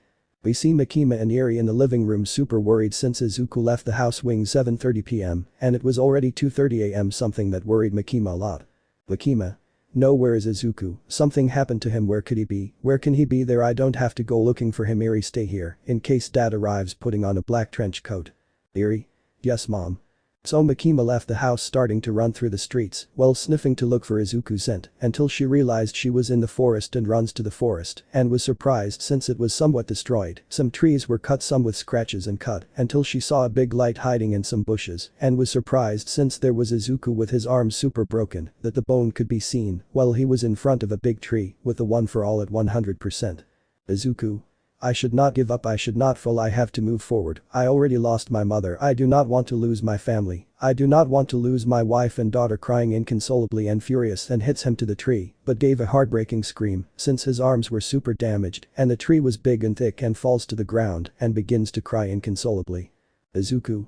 Why sniff sniff, why my sniff, I don't want to suffer anymore, sniff sniff sniff, I don't want to lose anyone else, sniff, I don't want to lose my wife, much less my daughter, sniff sniff sniff, my beautiful princess, crying inconsolably for everything that was happening to her, and Makima looked at this while she shed some tears for what Izuku said, and it hurt her more that her boyfriend was suffering, and comes out of the bushes and runs to him and gives him a tight hug, something that Izuku saw was Makima, and hugs her very tightly, staining her with blood, but Makima didn't care much.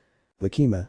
No, my love, you will not lose us since we are your family and we will never leave you alone in the world because we love you very much, and more me who loves you too much, she said, bringing tears to her eyes and giving him a kiss of pure love. Affection and passion that she felt for Izuku, and after a few minutes Makima carried Izuku by the shoulders where she took him to the house where she quickly gave him a bath to remove all the blood from his body, and Makima refrained from touching Izuku's henna and sucking it. Then she put a bandage on his arms and put comfortable clothes on him. She gave him something to eat where Makima would feed him like a little child. Then the two would go to sleep where Makima hugged him with great affection so as not to hurt his arms. Makima's mind. I will not let you sink into sadness. I will heal all your wounds and I will help you with your depression. Love, because I love you very much. Love. End of flashback. Since that day, Makima would try everything to make Izuku smile again, and it works sometimes. Since it brought out a smile or two, but Makima never gave up. And what does our family do now? Narrator. We see Makima making breakfast and ends where she puts the pancakes on the plates. Eri. Mom, do you want me to go wake up Dad? Makima. No daughter, let me do it, I'm going to see if Dad is awake, taking off her apron and going to the room where she sees that Izuku was awake looking at the ceiling. Makima. Love, breakfast is ready. Izuku. Okay. Makima. Come, let's have breakfast. Izuku. Have breakfast, you guys, I'm not hungry. Looking at the ceiling, and Makima climbs on top of him. Makima. Love, I know it's still sad gas for the death of my mother-in-law, but her death also hurt me a lot, but I know that she would not have liked us to be sad because of her. I know that she is happy upstairs, seeing that now you are a family man, said smiling. Izuku. Okay. Makima. Now let's lift Izuku. Wow, love, your hands are almost healed, but you have to leave the bandages on since your arms are still somewhat purple, but you can stretch them like before. Izuku. It's that your love healed them. Makima. You're right, giving his hands a kiss. Now let's eat delicious hotcakes. Izuku. Okay. 5 minutes later. We see our family having breakfast peacefully. Izuku. Love, I can do it, somewhat blushed since Makima was feeding him. Makima. No, love, let me help you, grabbing the fork. Open your mouth. Here comes the little plane feeding Izuku. That my love, giving him a kiss on the cheek. Love, how about we go for a walk, like going to the movies or going to the state fair? There are lots of games there, plus Yuri wants to know what a fair is. Izuku. What time? Makima. At 7, since it will be super fun. What I like there is everything, even a beer stand. Izuku. A beer stand. Makima. Yes, but you're only going to have one since you fall asleep quickly. Izuku. Okay, thanks love for taking care of me. Makima. It's what husbands do because I love you a lot, she said smiling, giving Izuku a kiss. Well, today we are going out for a walk, so everyone go take a bath, she said smiling. 20 minutes later. We see Makima in the living room with a black dress and black Converse, and Eri had a white sweater, some black pants and some black and white Adidas. Makima. Your father is taking a long time, right, daughter, playing with her fingers. Eri. Do you want me to go see him? Makima. Not only there, wait a few more seconds. Izuku. I already arrived, coming out with a black shirt, some black pants and some black Vans with a white stripe. Makima. How handsome you look, love, and tell me how I look, love, getting up for a walk. Izuku. You look really beautiful, love, giving him a kiss. Makima. Thank you, love, well, let's go for a walk. So everyone leaves, where everyone gets in the car and left the town, where they arrived at the city since they were going to visit Inko, since Mitsuki told them where she was buried. Obviously she did not betray Izuku, and they arrived at the cemetery where Izuku had large white roses, and they arrived where Inko's tombstone was. Izuku. Hello mom, putting the roses on the tombstone, and everyone sits down. Eri. Dad, she is my grandmother. Izuku. Yes, daughter, but now she is up with the little angels and God, now she is watching us from above, shed some tears, and Makima hugged him tightly.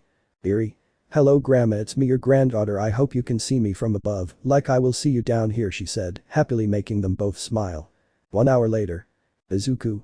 Well family, let's go, let's rest to my mother, goodbye mom, touching the tombstone. Eri. Goodbye grandma, touching the tombstone. So our family leaves the cemetery, where they get to the car and get in. 1 hour later. Izuku. Well, we arrived, parking the car. Eri. Dad, which movie are we going to see, getting out of the car? Izuku. You'll see, it's a surprise, getting down. So everyone entered the large square where they arrived at the cinema. Eri. And which one are we going to see, Dad, curious. Izuku. That one, pointing to Avatar 2. Makima. After 14 years we will be able to see the continuation of this great saga. Izuku. Well, I'm going to buy everything, wait for me going to the box office. Employee. Hello friend, which movie do you want to see? Izuku. Hello, give me 3 tickets for Avatar 2, but I want the back seats, giving you the money. Employee. I told you she will never die. Izuku. And we are not going to do that, besides we are bringing a little girl, he said blushing. Employee. Just joking friend, giving her their tickets, enjoy the show. Izuku. Thanks, going to buy the popcorn, then he went to where his family was, who were playing in the machines, and saw that Makima had some things. Makima. Look love, the Funko Pop is for you, and the octopus stuffed animals are for me and my daughter. Izuku. Thanks love, well let's see it. So the 3 of them entered and the movie began. The truth is I kind of loved it personally, it bored me a little, but the minutes passed and it started to get interesting, so 100 tense. After they finished the movie they returned again to the town, where they arrived at a fair. Makima. Very well daughter, today we are going to have an incredible time since this is the first time we go to a fair, she said happily, and Izuku carried her. Izuku. Let's go my beautiful girl inside. So our family got in, and Eri, he marveled because there were many mechanical games and many lights. Makima. Now where do you want to get on, daughter? Eri. Pointing at the horses. Izuku. Let's go then. So everyone got on and the game began. Eri. How fun, said happily. Makima. Yes daughter, hugging her, lifting her ass in Izuku's crotch, and Izuku hugged Makima and Eri. That's how the game ended where they got off. Makima. Now where do you want to go daughter but go to Izuku, it's okay just one beer but only one. Izuku. Thanks. 1 hour later. Izuku. Hig what time hig does this game end super drunk? Makima. There's not much left just hold on. So they got off the Ferris wheel and arrived at a store where Izuku grabs a mallet. Izuku. I'm going hig for the big plush daughter for you I will hit the mallet with the game reaching the top the light. Izuku. Gain said happy and drunk. Makima. Okay love receiving the big plush, let's go you need to rest a little. But she sees that Izuku was looking at something and approaches where a machine was but Izuku was looking at something else. Inko. Hello, Izuku said smiling. Izuku. You're alive mom said smiling shedding tears. Inko. Yes son I will never leave your side said smiling. Outside of Izuku's mind. Izuku was hugging nothing making everyone who passed by get too confused. Makima. Love touching Izuku's shoulder and looks at Makima and bends down but passes out. 1 hour later. Izuku. Where am I confused seeing a room? Makima. Love getting up. Izuku. What happened love confused and why don't I remember anything confused? Doctor. You're in the hospital you consumed too much alcohol that your body can't take it anymore and you passed out you're better now. Izuku.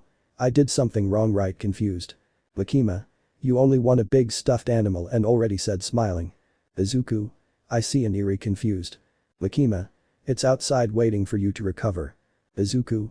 I see at least I want a big stuffed animal she said smiling just to see my daughter's smile smiling. Already at night. Izuku and Makima were in their room snuggled up quietly watching TV. Reporter.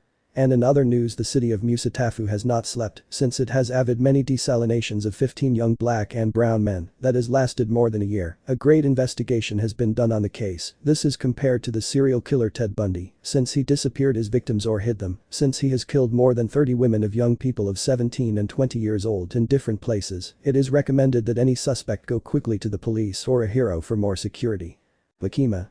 I was wrong about the murders in reality you committed 15, but Ted Bundy is a femicide of female demons, and my Izuku is a demon hunter, he said smiling hugging Izuku. Izuku. Ted Bundy hunted demons. Makima. Yes but he hid the bodies well, but he was executed by the electric chair, but at least you are more handsome than him. Izuku. Thanks a little distracted. Makima. What's wrong love? Izuku. Can I confess something to you? Makima. Yes tell me. Izuku. I didn't find this house in fact this house belonged to another family. Makima. How they were called? Izuku. The Dahmer and were made up of 4 people Lionel, Joyce, David and Jeffrey Dahmer. Makima. What happened to them? Izuku. I had to kill them seriously, you see when I killed Stephen Higgs they discovered that I was a demon and Jeffrey discovered the bones in the garden, that's why I killed them and little David I sent to an orphanage where a family adopted him and now he lives in another country, why do you think he didn't want to throw away the 3 barrels he found Eerie said calmly. Makima. Calm down you were scared because of everything that was happening to you don't worry love I don't feel disgust and I don't plan on abandoning you. Izuku. Thank you love. 1:30 a.m. Izuku was awake naked since he had sex with Makima and Makima hugged Izuku tightly, but Izuku lets go of the hug. Izuku. Wally today stays in his butcher shop since he cleans it whispering super low and gets up. The next day. Makima.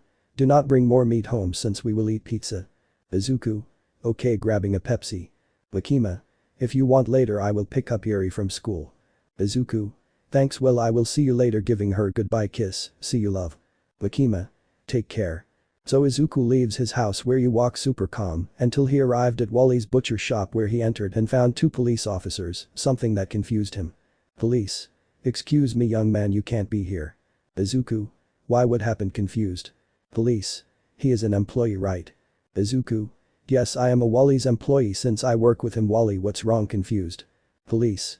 He was reported missing since they haven't seen him since yesterday they reported him missing, I think unfortunately he passed away. Izuku. I see pretending that he was sad, well at least we will always remember him as the best chef in the world, thanks police for informing me leaving the butcher shop and walked away without caring much until he saw a sign asking for an employee at a blood hospital and walked in. 10 minutes later. Doctor. So those are true. Izuku. Well that's how it is since I really like that job, but because the owner went to his country Poland, then I became unemployed, but I am studying medicine to become a great doctor. Doctor. I see, I congratulate you on pursuing a career in medicine. Izuku. Thank you he said smiling. Doctor. You start tomorrow. I'm Skyim 1 week. Makima. I am very proud of you Izuku, you stopped drinking and got a great medical job she said happily applauding the same as Eri. Izuku. Honestly my job is somewhat sad since I have to save the blood and send it to the laboratory where I discover that some have HIV or something worse. Eri. What is HIV? Izuku. It is a deadly disease daughter, but don't worry it will not affect you. Makima. I am very happy that everything is happy now he said smiling. The next day. We see Izuku walking back to his house calmly, but he feels something behind him and stops. Izuku. Oh hello Kishab what are you doing here seriously turning around. Kishab. Hello Butcher how are you? Izuku. What do you want serious? Kishab. I know everything about the murder of the Dahmer family that you changed to Jeffrey Lionel Dahmer. Izuku. Look old drunk just don't tell anyone if you tell anyone about this, I'll eat your bucking kidneys super serious and leaving upset. Kishab. Jeffrey Lionel Dahmer must have suffered a lot poor thing. Izuku. Dahmer I am Izuku Midoriya Dahmer super serious. Kishab. What did you do to Wally super serious? Izuku. He just disappeared that's all. Kishab. You're not lying to me that you did to him annoying. Izuku. I killed him happy he said upset. Kishab. He was a demon right? Izuku. Yes but don't worry I dismembered him and threw his remains into a barrel full of acid where later I threw him into a river where no one will ever find him super serious. Kishab. At least he didn't suffer but if you do that again. Izuku. You're going to kill me not if I do it first and I'll eat your bucking heart and you super annoying asshole and leaving. 2:30 AM. We see Makima completely naked in the bathroom. Makima.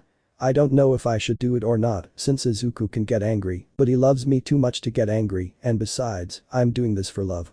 Grab a bag of Izuku's blood, okay here I go. I'm doing this for love.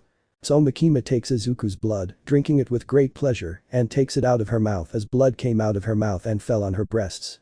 Makima. Now I have a big part of my husband inside me licking her breasts tasting the blood from her breasts, getting some milk out sabotaging everything. 10 minutes later. Makima. Well yes I need Izuku to be happy again I have to look for the bastards who killed my mother-in-law, but I already have someone in my mind, Achako Uraraka said with a small smile. The next day. We see Glenda in her house at night it was already 11:30 AM it was already somewhat late and she was watching TV. Glenda. I think I'm going to bed turning off the TV and was going to bed, but someone knocks on the door, I go to the door where she opens finding Izuku. Izuku. Hi. Glenda, how are you? She said smiling. Glenda. Izuku, half surprised. Izuku. Yes, it's me. She said smiling. Glenda. Yes, I noticed, but come in, letting Izuku go to her house. Izuku. You have a super nice house and you're alone. Curious. Glenda. No, my daughter lives here too, but come sit down. Izuku. Thanks sitting down like Glenda. Glenda. How have you been son? Izuku. Much more better now. Thank you. I know that what happened to my mother hurt me a lot since she supported me in everything, but I know that she would not have liked me very much if I were sad and I think she would be very happy that you helped me as well as my family. Thank you very much Glenda for helping me with my depression. Said smiling. Glenda. You're welcome son, you know when I arrived here I had complications in adapting since I did not know anything about this place, but thanks to you helped me in everything now I know a lot about this town, thanks to you Izuku. Izuku. It's not good at all. I came because I wanted to give this to you. Opening a small box, she took out a small chocolate cake and put it on the table, why don't you take a try, she said smiling. Glenda. Tomorrow since it's somewhat late and thank you for this detail. Izuku. You're welcome. Glenda. Hey Izuku, can I ask you something? Izuku. Yes, tell me. Glenda. Do you know what happened to Dean since he never came back? Curious. Izuku. You know he confessed to me that he works in the city, that's why he's hardly home he told me that he works at a Mercedes agency north of the city, that's why he's not there, but he asked me to take care of his house he said calmly. Glenda. I understand. Izuku. Well Glenda I'll see you later tomorrow I have to get up to work. Glenda. And by the way what happened to Wally the Butcher? Izuku. I honestly don't know I think he went back to his country of origin Polinica I sincerely think I don't know. Glenda. I understand. Izuku. Well see you tomorrow later tea later he said smiling. Glenda. Take care son seeing that Izuku left the house and goes to his wing where he finds a cockroach and steps on it. Izuku. You're a demon Dean don't worry you're already resting entering his house. Makima. It's 12 AM where you were super serious. Izuku. See honey I was with Glenda I gave her a cake as a token of gratitude she said nervously. Makima. I see, well, for being late I will punish you super serious. 1 hour later. Izuku. Makima in shock and feeling a great orgasm since Makima was masturbating him, but he used a lot of saliva, all of I'm going to, but he cooms quickly since he felt that Makima put it in his mouth and he cooms in his mouth. Chapter 10. Chapter 11 of Return to the UA. Days later. We see our family watching a movie Pinocchio by Guillermo del Toro. They were calm watching it until they knock on the door. Izuku. Who could it be? Makima. It must be Power or Aki. Izuku. I get up going to the door where he opens it, showing that there was none other than Nezu, Almight and Uraraka. Nezu. Hello young Midoriya. Izuku. Hello Director Nezu, how did you find me? He said seriously. Nezu. Young Mina and Kaminari saw him in a square and followed him to where they were in this town. So we are here. Izuku. I see, well, I pass, letting Nezu and All Might and Uraraka pass. They were about to pass, but Izuku closes the door in their faces and Nezu sits in the living room. Izuku. Tell me, Director, what brings you here to this small town? Nezu. First of all, I apologize for not helping you that day, and secondly, I want to ask you to return to the UA. Izuku. First, I accept his apologies. You have nothing to do with this, and secondly, do you really think I'll go back to that school seriously? Nezu. I know we made a big mistake, but we want to fix it. Izuku. Okay, I'll come back, but give me a room for myself with a lot of locks please. Nezu. Okay, tomorrow we'll wait for you with open arms. Well, I'm leaving the house, and Izuku closes. Izuku. You know why better not go around to distract ourselves. Makima. Okay love. The next day. We see Izuku leaving his room in the dorms and midnight arrives. Midnight. Izuku hugs him, I thought I'd never see you again. Izuku. I'm fine now Midnight Sensei, I'm still very happy to see her patting you on the back. Midnight. Just call me Namuri please. Izuku. Okay Namuri separating, well I'm going to go to my class, since it's getting a bit late by the way don't go into my room leaving. Midnight. Okay Izuku then I see you seeing that Izuku was leaving, but a loud bang is heard in the room from Izuku. Midnight. What was that taking out some keys entering the room, but how surprised seeing 3 chainsaws lying on the floor. With Izuku. Izuku was walking calmly until he reaches his classroom where he finds Izawa and Izawa looks at him and takes off his bandages, ties him up and drags him towards him and gives him a tight hug. Izawa. My offspring, I'm very glad you're alive and sorry for not being able to help you that day. Izuku. Don't worry Izawa-sensei, I forgive you with all my heart and I'm still very happy to see you, said smiling. Izawa. Well wait here, I'll give you a signal to come in. Izuku. Okay. Izawa comes in and everyone sits down. Izawa. Well students, today a former student returns who joins us today. Iida. At this point teacher. Izawa. Yes, you can come. And that's when Izuku enters, but what caught their attention the most was that he had blonde hair and wore big glasses and stands in front of them. Izuku. Hello, I'm Izuku Midoriya Dahmer, the monster who killed All for One, a pleasure, he said smiling calmly, and Izuku's true friends get up and give him a big hug. Akigu. Shitty nerd, you're finally here again, he said happily. Todoroki. I miss you so much friend. Kirishima. I missed you so much bro. Jiru. I missed you so much Izuku. Momo. You're finally back. Sai. You're finally alive Izuku-kun, they said happily hugging Izuku. Izuku. I missed you so much guys, said smiling. Izawa. Well, go sit down because he's going to eat classes. Thus beginning the classes in which everyone was looking at Izuku, but what seemed strange was that he was as if nothing had happened and super normal until lunchtime where everyone went to the dining room. Todoroki. And tell me Midoriya, what did you do to survive? Izuku. Well, a family took me into their home to live, but unfortunately they are no longer in the country. I do not know where they went, but at least I have a job to earn money. Jiru. Well, at least you have a house for yourself. Izuku. If you're right eating, but someone interrupts him. Iida. Do you think you're special Izuku? Izuku. What are you talking about, confused? Iida. When we go to combat I will tear you to pieces idiot. Izuku. But I do not want to hurt you, confused. Iida. We'll see, super serious and leaving. Izuku. What's wrong with him, confused? Jiru. He became more arrogant because he has the one for all. Izuku. I see, eating. Already on the battlefield. They all had their hero costumes. Izuku's was a white button-down shirt with a tie, black pants and black shoes looking somewhat elegant. Izawa. Well, at Izuku's request the first fight is Izuku vs Iida. Iida.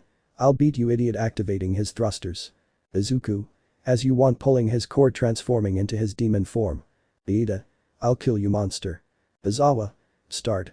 Iida lunged at Izuku, but Izuku began to give him small cuts and he dodged Iida every so often until he got tired and cut him something, making him scream and bleed until Izuku kicks him and sends him crashing into a wall, leaving everyone surprised. Izuku. I'm done detransforming, be thankful that I only cut you because I could easily dismember you seriously and leaving. Izawa. Well, the next fight is Bakugo goes Kirishima. That's how all the fights went until they ended where everyone went to their dorms. Kirishima. And what do you plan to do today, bro? Izuku. I'll be in my room doing homework going to his room. Midnight. And how did it go for Izuku? Bakugo. How strange, he continues as if nothing had happened. Nothing. Momo. He just wants to be calm and not remember anything. Sai. Maybe he wants it all to happen again. Izuku. Hey, someone entered my room. Midnight. I'm sorry Izuku for coming in like that. Izuku. And have you seen my things? Curious. Midnight. What thing? Izuku. You know my chainsaws, he said. Midnight. What do you want them for? Izuku. I won't tell you if you don't tell me where they are. Midnight. Izuku, what do you want them for? Izuku. No, I don't want to talk about it. Midnight. I think you can't need them since you may not be able to use them for anything, besides they seemed useless to me that you had them. Izuku. Where are my damn chainsaws?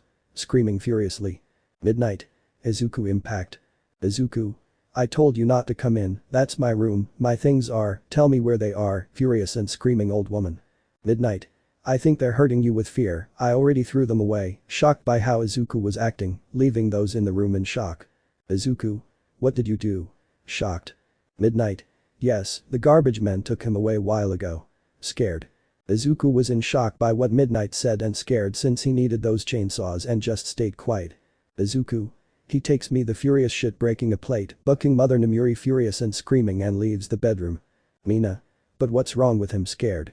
Todoroki. It seems that if he got very upset impressed by Izuku's attitude. Bakugo.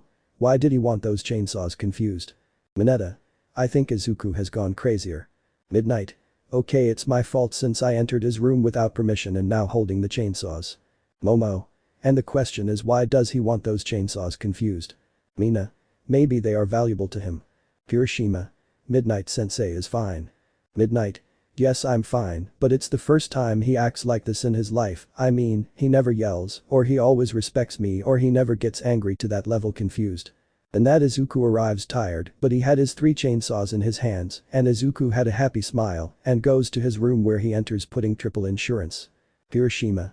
But for what he wanted those chainsaws that arrived very happy. Sato. Maybe they are important for. Midnight. You're right. 30 minutes later. We see the entire class Tua in the room talking calmly. Mina. And why did he want those chainsaws? Confused. Midnight. They must be very important since I think they are for his job. Todoroki. It is true since Izuku worked like part-time on something that he did not tell me what thing. Confused. But suddenly we began to hear many blows of a hammer breaking something, which everyone goes to where the noises came from and were surprised since it was Izuku's room where the noises came from, and Midnight looks through the small window of the door, seeing that Izuku was breaking the chainsaws. He removes the lock and takes his chainsaw from his right hand and puts it on, making it bigger and sharper. But suddenly. Makima. Hello, love. Izuku. AI is screaming, Makima, my love, what's wrong? Makima. Can't I see my husband? She said, smiling. All. Husband. Uraraka. Has a confused and angry wife. Makima. What are you doing, love? Izuku. Is that putting new knives on my saws? He said, smiling, but look at Makima seriously, something happens, love. Makima. Look at this, showing a video, and Izuku sits on his bed. Reporter. And in other news, there are already 15 missing for a year now, and no victim or trace of the victim has been found. Nothing regarding the victim since this investigation is very complicated and difficult to investigate, but what we know is that many compare him to the murderer Richard Ramirez, the Mexican prowler, since we believe that he is a super grotesque serial killer like the Mexican who praised the devil, the Mexican stalker, or the night stalker. It is recommended not to leave your homes and go to a nearby hero or police officer for greater security. I know that Richard Ramirez is from Texas, but he is considered Mexican, and according to investigations, they say that his ashes were deported to Mazatlan, Sinaloa, where his other relatives are. That surprised Izuku a lot since now because of him they believe that all his victims are still alive. Izuku. Do you think they'll catch me? Scared. Makima. No, if you don't stop seeing Izuku's things. Izuku. I brought them so Eri doesn't catch them while looking at her tools. Do you think they'll discover me one day? Makima. What are you talking about? Izuku. It's that I don't know what to do when they catch me, maybe they kill me at work, or what if maybe they kill me or try to kill me like Ricardo Ramirez. Ooh, with fear, and Makima takes him by the hands. Makima. I never told you, but you have super soft hands that make me want to eat them, since they are super soft. Love when you touch me, I like your hands to touch me, she said, smiling, biting Izuku's fingers at the same time licking them. And that Makima does something that surprised Izuku was that Makima grabs Izuku's right hand with it, she touches Makima's right breast, making Izuku blush a lot. Makima. I know you like my breasts a lot, I know that at night sometimes you touch me, what a perverted love, grabbing Izuku's hand. Izuku. Ah, screaming, super blushed, leaving everyone who heard everything confused, and Izuku falls to the ground and Makima crouches on Izuku's crotch, rubbing her vagina with Izuku's member. Makima. How cute you are when you blush, love. Izuku. Love, I love you, but we shouldn't do that, and I'm sorry for the nights he groped you. Makima. I know you love me too much, Izuku. Midori Adama, that when I see you blushing you turn me on too much, stealing a kiss, but I want you to help me with something. Izuku. What a confused thing, and Makima sits in Izuku's chair. Makima. I want you to kill Katana Man, a dangerous demon that can kill everyone, but the T is very afraid of you, but if everything gets out of control, we will quickly help you. Izuku. It's okay. Makima. If you manage to kill him. At that, Makima takes off his shirt and lets it fall. Izuku. Love, what are you doing, super blushing. Makima. I know you like my body too much, so you lowered your pants, leaving yourself completely in panties and bra. Makima. I let you do everything you want with me, like sucking, biting, or even eating part of my skin. Don't worry, I won't mind. Izuku. Are you serious? Blushing, Makima climbs onto Izuku's bed. Makima. Of course, love, and if you want around, it's been several days since you did it to me, so come, she said flirtatiously, making a sign with her fingers. Izuku. Okay, standing up and saying please don't go. At that, Makima approaches Izuku and began to kiss him sensually, and Izuku climbs onto the estuary while they continued kissing. It was about to be that Makima was going to take off his pants, but someone plays. Izuku. Who will it be? Turning down the music. Makima. Go see, love. Izuku opens the door, finding Namuri and the others were hiding. Izuku. Hello Namuri, what's up? Namuri. Nothing, I just wanted to apologize for entering your room like that. Izuku. Sorry. Izuku. I'm also very sorry for yelling at you, Namuri, it's just that sometimes I lose my mind. Sorry, it's just that I don't know how to control myself. Namuri. It's okay, but I don't tolerate rudeness, but I accept your apology. Izuku. Thanks, he said, smiling. Namuri. A question, is there someone in your room? Izuku. No, why? Namuri. It seemed to me that there was someone. Izuku. If it's just that I was watching a movie and it's about to end. Namuri. I see, I'll see you tomorrow in class. Izuku. Izuku. Yes, Namuri. Goodbye, closing his door with triple lock. Makima. Who was it? Izuku. My teacher is good to me, she said, smiling. Makima. Good, and now laying him down and starting to kiss Izuku. Chapter 11. Chapter 12. The new students at the UA. Narrator. We see Makima wake up, putting on her panties and bra, and grabs her shirt and puts it on. She adjusts her pants. Makima. Just a few touches and already putting on his tie and tucking his shirt into his pants, and leaves his room where he finds Yuri. Makima. Ready, daughter. So the two of them leave the house happy since they were going to the UA, but Makima was going to go for something else. Makima. Okay daughter, let's see dad at his school, also I'm going to talk to the principal, also your Aunt Power and your Uncle Aki are going to go with us, along with her Aunts Himeno and your Aunt Kabeni, they will also accompany me, and also Arai, so let's go at once. Yuri. Okay, mama. 1 hour later. We see Izuku in the dining room, calm as if nothing but Iida arrives. Iida. Listen to me very well, you piece of shit, you are going to give me revenge whether you like it or not. Izuku. But what are you talking about? Confused. Kirishima. Why don't you leave him alone? Izuku. Wait bro, let's see. Iida, I can't give you revenge, since maybe I can kill you, since my blades are very dangerous. Iida. I don't care, give me revenge, annoyed. Izuku. Ah, how the buck, annoyed, okay, but if I hurt you more don't be crying, okay? Iida. I'll wait for you on the court, leaving annoyed. Izuku. I just hope I don't tear off any limbs, he said, confused, leaving everyone half disgusted by what he said. Already in the court. Izawa. Well Iida, I'm not responsible for you getting super hurt, nor is Midori Adama, okay, seriously. Iida. Whatever, I already want to kick his ass. Izuku. Whatever, when do we start to break his mother? Izawa. Start. Izuku pulls his cord and begins to give him some big scratches, and Iida tried to defend himself, but Izuku moved very fast and cuts Iida until Iida kicks him that sends him far away to crash against a wall, and Izuku stands up, runs to Iida and makes a big cut to Iida's leg, causing him to scream heartbreakingly, and Iida punches him, that sends him crashing into some trees, but Izuku runs to Iida and was going to give him a big cut in the stomach, but Iida gives him a smash that sends him far away. Iida. That's all, you don't surprise me, Midoriya, no reason your mother died, poor thing, a fat girl who only was good for nothing. I don't know how she managed to bring her son here, I think that fat girl was a prostitute. Izuku. Son of a bitch, at least my mother did love me, and on the other hand, yours is a stupid bitch. Iida. What did you say, idiot? So the two of them pounced on each other. But in that. Makima. Here I go, moving her hands, grabbing Izuku, taking him away, leaving Izuku shocked, leaving everyone. Izuku. Who was confused and scared when he saw his girlfriend. Makima. Here I am, love. Izuku. Love, super surprised. Everyone. What are you screaming, shocked seeing Makima. Makima. Hello, I'm Makima Midoriya Dahmer. Himeno. Go here, Dahmer studies. Power. Wow, this is very big. Aki. Don't get excited, they didn't give Nobel prizes here. Power. Then let's go. Arya. No, why don't we talk to the director? Power. How bad? Makima. And well, love, tell me why you were fighting crouching down at Izuku's height. Izuku. PPPP, well, he started it because he wanted to fight me and I wanted him to stop insisting with nervousness since Makima was watching him. Makima. And that happened, right? Izuku. Yes, with nerves. Makima. I understand, standing up. At that, in a great movement, Makima runs to Iida and gives him a strong punch, so strong that it made him vomit a lot of blood, sending him flying against some trees, thus knocking him out, leaving everyone in shock. Makima. A question, where is the director's office, curious looking at everyone. Izuku. Better, I already have, love. Makima. Thank you very much, love. So everyone leaves, leaving everyone in shock. Everyone. That is Izuku's wife, shocked. 10 minutes later. Makima. And that's why I want them and my daughter and I to enter the UA. Nezu. I understand, but we have a small problem, since after what he did to the young Iida, maybe the family won't like it. Aki. They have already been informed. Hibeni. But if he started the fight against Izuku-kun, why not? Nezu. You see, the Iida family is someone important since they are heroes and they are someone important in the whole country. Makima.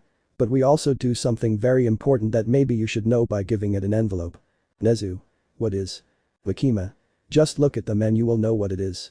Nezu opens the envelope, where there are some somewhat disturbing photos, since some of them showed Izuku and others real demons, but what disturbed him was that Izuku was killing one. Nezu. It can't be, this is real, shocked. Makima. That's right, if I weren't here, Izuku Midoriya would have already committed a huge massacre that not even the P symbol is capable of stopping. Nezu. Fine, but on the condition that I always be with young Midoriya at all times, please, somewhat disturbed. Makima. And them too. Arai. Yes, since we also know how to control Izuku. Nezu. Yes too. Power.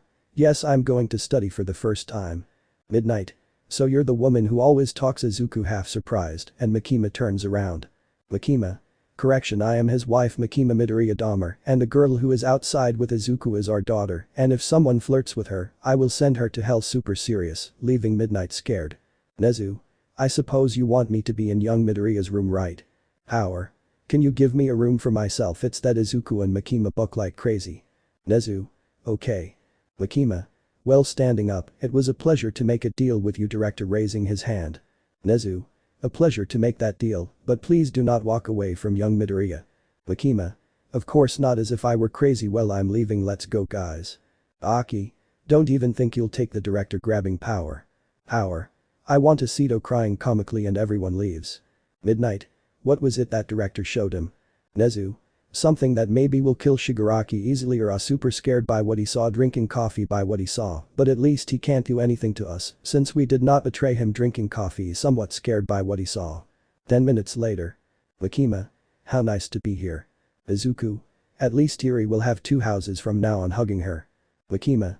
Oh, they call me on my cell phone, wait for me a while. So he went out to the patio and sees Uraraka. Makima. I found you in that at great speed, he punches her so hard that it makes her spit blood, and I sent her to a tree. Uraraka. Ouch, ouch, ouch, my stomach hurts, it's you're kind of annoyed at the same time surprised. Makima. I am Izuku's wife, Makima Midoriya Dahmer said sinisterly. Uraraka. No stupid, I am his wife, but she receives a blow from a jerk, making her feel great pain and be super sore. Makima. I know very well who you are, Chaco Uraraka. I know what you did to me, Izuku. I know very well, but remember these words well. Stay away from my husband and my daughter, she said super seriously and getting up and going to where the others were. Uraraka. She was his wife, very scared and trembling at the same time in pain, wiping the blood. Timescime 3 weeks later. We see Izuku walking through the streets until he reaches a liquor store but sees there were some boys outside. Izuku. Come on, let's go buy beers, or if it's true you can't because you're babies, haha, he said mockingly. Well, so you can see that I'm cool, I'm going to buy for you. What do you want? A large tequila please. Izuku. Okay, coming in. 10 minutes later. Izuku. Hey, look what I have, lifting a bag and leaving. Hey idiot, give it to me. Izuku. But you're 20 years old, right? Looking at the boy. No, right, so it's mine, leaving. Hey, wait, if I have. Izuku. Let's see. The boy shows a license implying that he is 20 years old. Izuku. Okay, but what if we have a party in my apartment, what do you think? What do you say, guys? Boys? Of course not, besides we have to go. Then I'll go, let's go, friend. Izuku. Okay, we'll have a good time. 10 minutes later. Izuku. And tell me, friend, what is your name? Since when we arrived I did not know your name. Panera Synthesomphone. Izuku. Seriously bro, tell me, how old are you? Panera. I am 14 years old. Izuku. And what is your dream? Panera.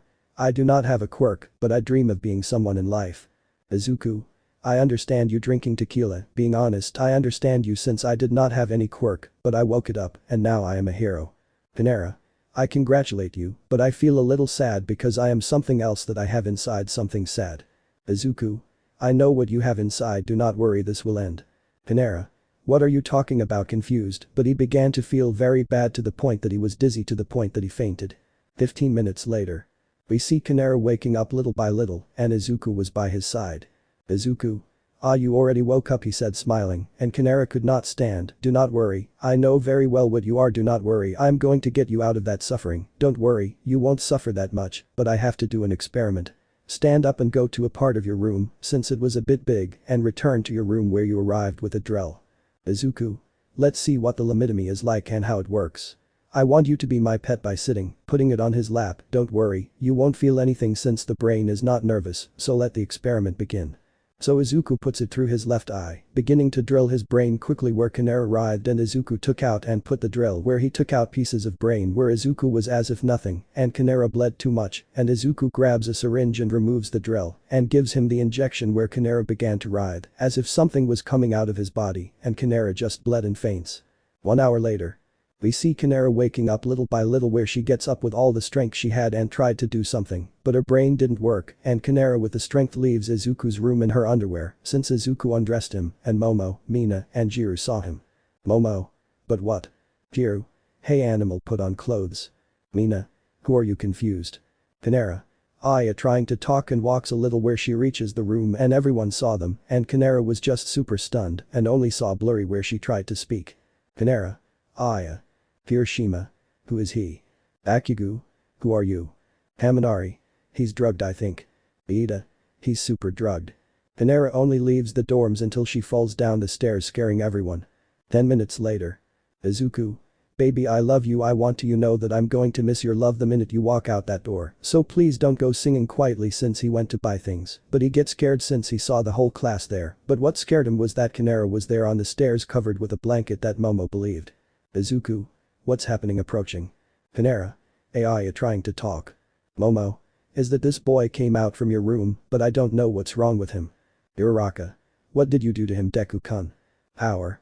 Hey Izuku, why was he naked? Jiru. Do you know his name? Ida. I'm sure you were going to use him as your slave, said mockingly. Hiroshima. Yes bro, you know his name. Aki. And what happened to him? Confused. Power. At least you know his name. Izuku. Yes, his name is Kanera, he is 19 years old and he is my friend and he is like that because he is drunk since he drank my beers, he said calmly. Are you okay seeing Kanera? Kanera. Aye. Aki. Why don't we go to the hospital so they can see what they have? Power. I can accompany you. Izuku. Of course, carrying Kanera. Very well friend, we are going to the hospital. I told you not to drink my beers and too much, but you never listened to me. Kanera. Aya trying to talk. Izuku. Don't worry, when we get to the hospital I'll give you water, don't worry. So the three of them went to the hospital. 1 hour later. Momo. Do they think Izuku was going to do something to him? Jiru. I don't know, maybe if they are friends. Sai. But he was like drugged or something. Momo. I don't know, this smells bad to me. Toru. Yes, I think Izuku's room smells bad. Sai. It's true, I think there is something in his room since it smells a little bad. Toru. Izuku has become very strange since he got here. But they hear a loud bang in Izuku's room since Momo's room was next to Izuku's. Izuku. Bucking hell with you, besides, Kinera was a demon. Aki. Bucking hell, they almost discovered you. Izuku. Look at Kinera, forget it there. Power. Why did you put acid on his skull? Izuku. I wanted to see if he would at least react. Aki. Dude, when you put acid in his brain, it's already screwed, imbecile. Izuku. Well, he's already dead, Kinera said, annoyed, but at least I have his heart. Power. And I have his blood. Aki. How sick, well, just go there, forget what we did to him. Izuku. Yes, it's okay. Girls. What did they do to Kinera? Somewhat shocked, confused and scared by what they heard. Chapter 12. Chapter 13. A Day of Friends. Narrator. It had been 2 weeks since the boys joined the UA. In these weeks, the girls who heard what Izuku said were still scared by what they heard because maybe they killed Kinera, but they did not know why.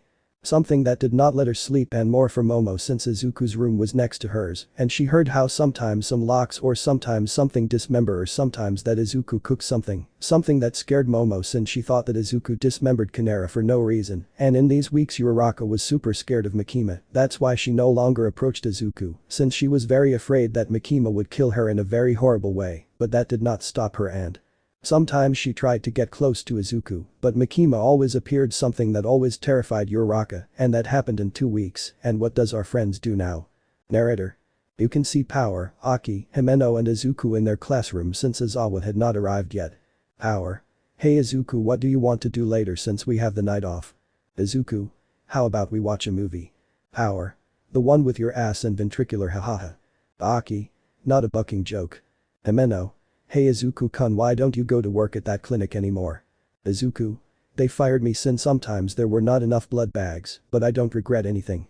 Then Izawa arrives and everyone sits down. Izawa. Well students, today a new student will join our class, going to the door letting someone in, and the person stands in front of everyone and starts writing something in a notebook. Hello, my name is Tony Hughes, I am deaf and mute, I am 17 years old, my quirk is gravity, I can make many things float with my hands, he wrote, and Izuku stands up and stands in front of him. Izuku. Really, you are deaf and mute, speaking in sign language? Tony. Wait, do you know sign language by moving your hands? Izuku. Of course, my mother taught me that sign language, don't worry when you need help communicating with others by moving their hands, smiling. Momo. Do you really know sign language, Izuku? Izuku. Yes, my mother taught me to do those signs. Izawa. Midoriya, can I ask you to help him with everything please in communicating? Tony. I also know how to read lips moving his hands. Izuku. He says if he knows how to read lips and if he can understand them without problems. Izawa. I see, well sit down, that classes are going to start. So the classes began until they ended and the whole day ended, and we see Izuku in his bedroom with a black shirt, black pants and black Vans with a white stripe, and he puts on a long black trench coat since today was boys' night, and someone all at the door and opens it. Makima. Hello love, giving him a kiss, ready to have a great time with the rest. Izuku. Of course yes, and how beautiful you look, taking a turn since Makima had a beautiful red dress. Makima. Thank you love, now let's go. Izuku. And Eri. Makima. Is down with Power and Arya and Himeno. Izuku. Well, let's go. So the two went down and saw the boys. Power. We're leaving Izuku now, I want to have fun. Izuku. Well, let's go, carrying Eri. Hibeni. Well, let's go. So everyone goes out calmly and they arrived at some bowling. The good thing was that it was already night. Power. Hey guys, let's bet if we win the girls go to the movies all and choose the movie. Arya. And if we win we watch a horror movie. Aki. Here I go, throwing his bowling ball and knocks down the sticks. Izuku. My turn, throwing his bowling ball and knocks them all down. Power. My turn, throwing the sticks. Hibeni. This is fun, throwing his ball and knocks down the sticks. Himeno. Let's watch that movie, throwing the sticks. Aki. But what a shock since they scored more points than them. Eri. My turn, throwing his ball in a comical way but knocks down the pins. Arya. Fine, but let it be a good movie please. 30 minutes later. We see everyone in the cinema. Izuku. Fine, which one do you want to see? Eri. That one, pointing to the Barbie one. You're not fooling me, do you really want to see Barbie? The man. Yee screaming happily. Izuku. It's just that I was waiting for it a lot. Power. I want to eat popcorn now. Makima. I'll go get the popcorn. Izuku. And I'll get the tickets going to the box office. Employee. Hello friend, can you give us 8 tickets for Barbie please? Employee. Of course, giving her tickets to Izuku, enjoy. Izuku. Thanks, he said smiling. Power. Let's go, I want to see the Barbie one, he said happily hugging Eri. Izuku. Yes, let's go. So they entered the room. Makima. But what was I surprised since there were more men than women? Arya. Well, at least they like Barbie a lot. Izuku. Time to watch a movie, putting on his movie buff pose. Aki. I hope I like it. Himeno. I think so since it seems fun. The lights go out. Power. How exciting, said excitedly. Benny. Silence, Power is about to start. Power. Yes, sorry. So the whole movie goes by. I don't know what it's about, but I think it will be really good, I think. So ending the movie. Men. Buck, this is cinema. So everyone lit a cigarette, making all the women sweat. Later that night. We see Tomi dancing in a gay disco until someone grabs him by the shoulder. Izuku. Hello Tony, friend said happily moving his hands. Tony. Hello Midoriya, what are you doing here moving his hands? Izuku. I come to have fun too, but how about we go to the UA to do something like play? Tony. Okay, let's go. 1 hour later. Izuku and Tony were quietly playing a board game, Snakes and Ladders. Izuku. My mother and I always play this game, almost always playing moving his hands. Tony. What happened to him, curious moving his hands? Izuku. He passed away a year ago, but now I have my family, at least they keep me happy moving his hands. Tony. I'm happy for you, Izuku moving his hands. Oh, I already won moving his hands happy. Izuku. Good, now how about we play another game moving his hands? Tony. Of course, moving his hands. Izuku stands up and goes to the room where his tools were. Izuku. Sorry Tony, grabbing a hammer full of blood and returns to where the time scheme is 2 weeks. Surely. Sir, do you know anything about what happened to my son, since I haven't seen him for a week, I'm afraid. Namasa. We are trying everything possible to find him since we are dealing with another investigation and the other 15 disappearances. Surely. How about another new disappearance? Namasa. Yes, since 2 weeks ago a 14-year-old boy named Kanera disappeared and his son is also on the list of missing people. There are now 17 missing people. This is something we have been doing for a year, but don't worry ma'am. We will try everything. Surely. I hope my son is okay and the other missing people. The next day. Surely. Hello everyone, I am Tony Hughes' mother, one of the mothers of the missing victims. Please, if anyone knows what happened to my son, please contact us so that my baby can return home. I am day and night praying to God that my baby is still alive. Please help me find my son, she said sadly at the same time. He moved his hands to speak in sign language, while many deaf and mute people applauded at the same time for what he said, and everyone gave money to the mother. At that, Izuku left a bill while looking at the mother super sad. Izuku. What did I do, in shock and with a lump in my throat. Already at night Izuku arrives to his room where he saw and grabs a beer, drinking it and finishing it and drinking another one, finishing it and drinking another one. Izuku. Oh, bucking mother, finishing it and taking another and throws it away. Oh, panted at his table, shit shouting furiously, while Momo listened shocked by what she was hearing. Izuku. Bucking mother, why did I do it, he said super scared and in shock, until Izuku takes out a drawer where there were many credentials and grabs Tony's. Izuku. I hope it's the real Kanera one. I discovered it was fake by calling the phone where it started ringing. Sister. Yes, who is? Izuku. Is Tony Hughes' family right? Sister. Yes, I am his sister, who is? Izuku. You have to stop looking for him, he is already gone. He entered the vortex with a broken voice, remembering how he killed him. Sister. She entered shocked, where is my brother, who the hell are you? Izuku dude and goes to his room where she sees Tony already dead in his bed. Izuku. Forgive me with all my soul, friend, but you are a demon. Forgive me. I hope you find happiness in heaven and that you no longer suffer, holding Tony's hand. 1 hour later. We see Izuku cooking something because of his depression. Izuku. Just needs salt, pouring salt on Tony's heart and sits at his table. At that moment Izuku cuts the heart a little, grabs the piece with a fork and puts it in his mouth, starting to eat it. Izuku. It's very nice, grabbing another piece. Chapter 13. Chapter 14, Izuku vs Katana Man. Elsewhere. We see 2 people in a car and they get out. Come to my house, Sam. Sam. Thank you very much, sir. Please don't call me sir, just call me John. My name is John Wayne Gacy. Come on, come to my house. Opening his door, and the two of them go in. Do you want something to drink? Sam. Wow, friend, because it smells so strong, trying not to get disgusted. John. It's because of the pipes in my house. Later I'll fix them, but come here, give me a Pepsi. Sam. I don't know how to accept. John. Come on, it's a soda, it doesn't have anything, I promise. Sam. Thanks, taking the glass, taking a sip, and the two of them sit down. John. Tell me, Sam, why do you want the job? Sam. Honestly, I had a fight with my father because he considers me a failure without sleep and because I don't have a quirk. I am like that, but I try everything, but I know that at least by getting your job as an accountant, I can make him feel a little proud. John. Oh, I see, I understand you perfectly. I had that problem with my father once, but I think that very soon everything will be resolved, I assure you, he said, smiling. Sam. Thank you, John, for accepting me in this job, but he gets a little dazed. John.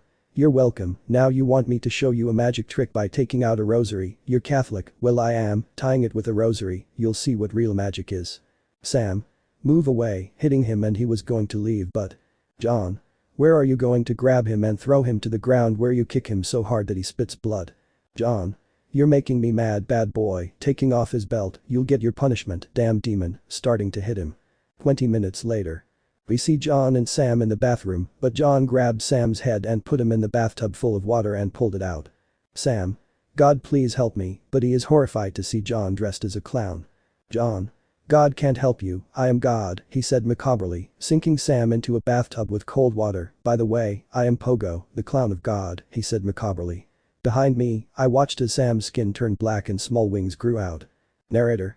We see Izuku in an elevator since the day has come where he would fight against Katana Man, and the elevator opens where Izuku quickly runs to the roof where he found none other than Katana Man. Izuku. Katana Man super serious, and Katana Man turns around. Katana Man. Oh, look who it is, it's the butcher of Musatafu. Izuku said mockingly. I am Chainsaw Man, damn bastard. Chainsaw Man fans. Katana Man. You call yourself a hero, but you're a damn serial killer who eats your victims, but you're still sane and aware of your actions, damn murderer. Izuku. Let's end this by pulling his cord where he takes out his chainsaws. Katana Man. Let this begin by taking out his katanas, and his head takes out one. At that moment, Katana Man makes a cut on Izuku's leg, and Izuku cuts his shoulder, making it bleed, and Izuku cuts his hand, but Katana Man moves away, something that Izuku takes advantage of, and begins to cut him from different parts, and Katana Man makes a cut on his leg, making Izuku scream in pain and move away. Izuku. Shit, that hurt me a little, but I won't give up running, and makes a cut to Katana Man. Katana Man. Son of a bitch, running where the two fall on top of a moving train, and Katana Man tried to kill Izuku, but he makes a cut in his stomach, taking out a gut and eats it, and the two move away. Katana Man. Wow, that bitch Makima sent me to kill without her doing it herself, you scared shitless. Izuku. Don't talk about my wife like that. Katana Man. Your wife, don't make me laugh. Izuku. What are you talking about? Confused. Katana Man. If she seduces men and then kills them in such a grotesque way, just like a boy named Denji told him that she wanted something with him, but she killed him in a grotesque way. This made Izuku freeze from everything he heard since Makima killed Denji from the beginning. Izuku. It's a bucking lie, annoying. Katana Man. I'm impressed that he didn't kill you, but you know I will kill by making a cut in the bacon, and the two go down. Izuku. I'll rip your bucking tongue out, so you stop talking shit, running towards him, and started hitting him with everything, until the Katana Man ran hard and cut off both of his arms, making Izuku scream in pain.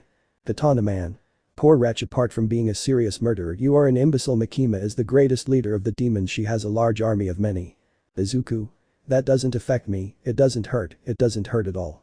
Running towards him while he took out his new hands and cuts him, he cuts his stomach, something that takes advantage of him grabbing his face, and in a moment he began to lower his hand to the ground where he left a bloody scene. His organs were all scattered, and the entire baggage was full of blood, and Izuku was still paralyzed by what he heard and gets off the train. Katana Man. You think you could kill me by standing up while he was regenerating? But Izuku cuts him again, making it rain too much blood, and Izuku began to crush Katana Man's head and rips out his heart. Izuku. It's a bucking lie, screaming furiously and starting to eat his heart so that it filled his clothes with blood. 1 hour later. Aki. Well, at least no one was on the subway today. Izuku. Tell me something, Aki. Before I was her boyfriend. Curious. Aki. Why the question? Izuku. curiosity. Aki. Yes, we were boyfriend and girlfriend in the past, but she left me for you, no Izuku. It's not your fault anything, it's just that it hurt me. But I discovered that you are a great person, a great man, that's why I want you to take care of her for me. Izuku. Thanks. Aki. Well, let's go here, nothing happened. So the two of them leave, but Izuku sees something on the big TV that left him confused. Reporter. And in other news, today is a horrible day for Japan, since John Wayne Gacy, better known to children as Pogo the Clown, was sentenced to lethal injection after yesterday, and the day before yesterday, more than 30 corpses were found. The serial killer Gacy was now sentenced to lethal injection, but the issue is that maybe he is linked to the 17 missing, but we do not have that information, since only 30 dead were found, in which maybe they could be the missing, but today justice is done for the 30 missing young women. Izuku. A killer clown surprised. Aki. Everyone is sick, better let's go. Izuku. Let's go. A few minutes passed where they arrived at their house. Izuku. Aki, I want you to leave, please. Aki. Okay, leaving, I feel that Makima is in danger. Izuku comes in and sees his family. Eri. Daddy running Asia him, are you okay dad, seeing that he had some blood. Makima. Are you okay love, but he gets confused when he sees Izuku's face, is something wrong love? Izuku. Eri, go to your room, your mom and I have to talk about something serious. Eri. But dad. Izuku. I said go to your room now, half upset, and Eri goes to her room, leaving Izuku and Makima alone. Makima. What's wrong Izuku? Izuku. Is that true, annoying? Makima. What's wrong? Izuku. That you were going to kill me when you had my trust, upset, pretending the fist. Makima. But what are you saying, confused? Izuku. Tell me, Ii screaming furiously. Makima. Izuku half shocked. Izuku. Tell me if you were really going to kill me, he said, annoyed and pretending his fists. Makima. Yes, it's true, sad, but I left that behind now, seriously I love you too much, but he sees that Izuku goes to the kitchen, comes back with a large revolver already loaded and gives it to Makima. Izuku. Fine, but promise something, that you will take care of Eri for me and tell her that I'm sorry for missing all her birthdays, but to remember that I will always love her, sad. At that moment Makima throws down the gun and hugs Izuku very tightly. Makima. No Izuku, please don't do this to me, please, I love you too much, seriously, sniff sniff, please sniff. It's just that when I was investigating you, I saw that you weren't those perverted men, but the opposite, that's why I fell in love with you, and I didn't kill you, crying I hug Izuku. Izuku. And how did you find me, curious? Makima. It's that I always came here to hunt demons and make them my pets after seeing you kill Steven, it was something that maybe I liked about you, but I seriously didn't want to kill you, crying anymore. Izuku. Thinking, okay, but cut yourself off with you, but if you try something like that we will separate. Makima. I promise I will never do something like that, hugging him. By the way Izuku, there is something I want to tell you for a long time, wiping his tears. Izuku. How curious. Makima. I am pregnant. Chapter 14. Chapter 15, Han vs Uraraka. Makima. I'm pregnant. Izuku. What? Makima. Yes Izuku, I'm pregnant. Izuku. Are you lying to me so that I don't blow my bucking brains out, annoying? Makima. No honey, seriously, look, taking him by the hand, arriving at Izuku's room, and Makima opens the closet where she takes out a gift-wrapped box from a hidden place. Makima. I was saving it for your birthday or as a surprise, but open it. Izuku. If it's a bucking joke I'll go with Eri opening the gift, seeing that there was a small box, and opens it, getting a big surprise, since she was seeing a positive pregnancy test, leaving Izuku in shock. Izuku. Makima, really, are you in shock, holding back tears? Makima. That's right, I've been pregnant for a week and 2 days ago I took the pregnancy test since I was vomiting a lot and I got the big surprise that I'm pregnant with you, Izuku said, smiling, and Izuku just stared at him. Izuku. Seriously, it's not a bucking joke. Makima. No really Izuku, yes I'm pregnant, I'm not lying to you, seriously, touch, grabbing Izuku's hand, putting it on her belly. I'm pregnant with you love, I really love you so much, please don't kill yourself, I really love you, that's why I'm pregnant, because I love you. But Izuku hugs her very tightly, making Makima be surprised. Izuku. It's okay, I won't kill myself, I promise I will do it for our son, but please promise me something. Makima. What thing love? Izuku. Don't kill anyone again, okay? Makima. I promise you love. Izuku. But now hugging her, I'm going to do dad, I'm going to do dad, I'm going to do dad, I'm going to do dad, I'm going to do dad, I'm going to do dad, I'm going to do dad, I'm going to do dad, I'm going to do dad, she said, shouting happily at the same time, jumping super happy while hugging Makima. Makima. Finally love being parents for the second time, and I hope with many longing for our son, said happily. Izuku. My love, you have made me the happiest man in the world. I promise that I will not kill anyone again. I promise you, love, I truly promise that I will change for you, for our daughter and our son, said happily, hugging Makima very tightly. I love you, Makima. Makima. And me too, love. Time sky in 1 week. We see Makima on a train since they were heading to the hospital, since Makima wanted to see how her pregnancy was going. Eerie. And mom, what will my little brother's man be? Makima. If it's a boy, Jeffrey or Ricardo or Raul, and if it's a girl, her name will be Elena Wana. I don't know, since your father made me a great list for the baby. We are super happy, since we are finally going to have another child in our lives, and more now because you will soon have new siblings, said smiling. Eerie. And when siblings will I have? Makima. I don't know, maybe a lot. God, how emotional, but it makes me a little sad since your father isn't here to see how our baby is, but it doesn't matter, at least we're both together in this. But someone from in front of them stands up and shoots Makima and Eri in the head, causing them to die quickly. At the same time, they bled too much. Uraraka. Finally, daughter of a bitch, no one will impose on the love I feel for my Izuku, but finally no one will get in our way, my husband and I, and I'm sorry too, little Eri, we would have been good friends like mother and daughter, but you never loved me like you, mother, so now Izuku, and I will be happy with children who do love me a lot. Super upset and leaving, but I feel something on her shoulder. Makima. Hey bitch, grabbing her. Uraraka. Turning around, but what the buck, he wouldn't finish speaking since Makima punches him, that breaks his nose. Uraraka.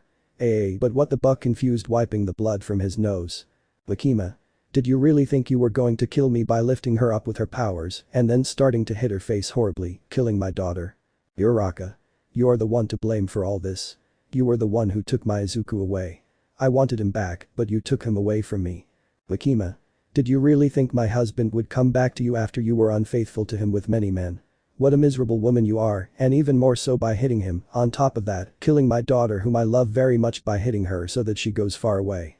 Daughter, cover your eyes and don't open them when I tell you to. Eri. Yes, mom.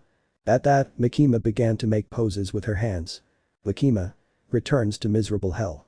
At that, Makima separates her hands, causing Uraraka's body to split in half, causing all her organs to fly. But the Ida was calm, walking through the streets. The Ida. Because my stomach hurts a lot. But it would be split in half since Makima gave him some of her blood, causing him to die quickly. Unlike Izuku, he is a demon, and Ida is not. But Makima. Makima. Are you okay, daughter, approaching her. Eri. Yes mom, I'm fine. Makima. Let's see, daughter, how I taught you take out the bullets with your strength. Eri. It's okay taking 2 bullets out of her head. Makima. There, I'm glad you're super well, my daughter, hugging and carrying her. Don't look, daughter, just snuggle up in my chest. Eri. It's fine, snuggling up in Makima's chest, and Makima passes by Uraraka's mutilated body. But Power and Aki. Power. What time do they come, Makima? I'm already fed up with wait for her. Aki. Be patient, she's pregnant. Power. I see, and I want lots of nephews. Then the train arrives where Makima and Eri get off. Makima. We're here. Power. Makima, what happened to you? And more to you, Eri, hugging and carrying her. Aki. What happened? Was it an attack by another demon? Tell me, Makima. Makima. Have them remove the bodies inside. Aki. How many are there? Makima. Only one that I was finally able to eliminate, but now we have to go. Power. Okay, then we will order them to remove the body. Makima. Let's go then. So the 4 left from there. Well, Power carried Eri, but Makima turns around a little. Makima. You see, son, I protected you and your sister, and take good care of yourself and your sister, my little Jeffrey, seeing nothing more and nothing less than his son Jeffrey. Jeffrey. Thanks mom, I love you. Makima. Me too, son. Me too. Chapter 15. Chapter 16. Izuku vs Shigaraki. Narrator. Days would pass in which everyone was horrified since they did not even know how Uraraka and Ida died in such a grotesque way. The UA did not know how to react since the deaths of Ida and Uraraka were super horrible that it left many people super confused and disturbed.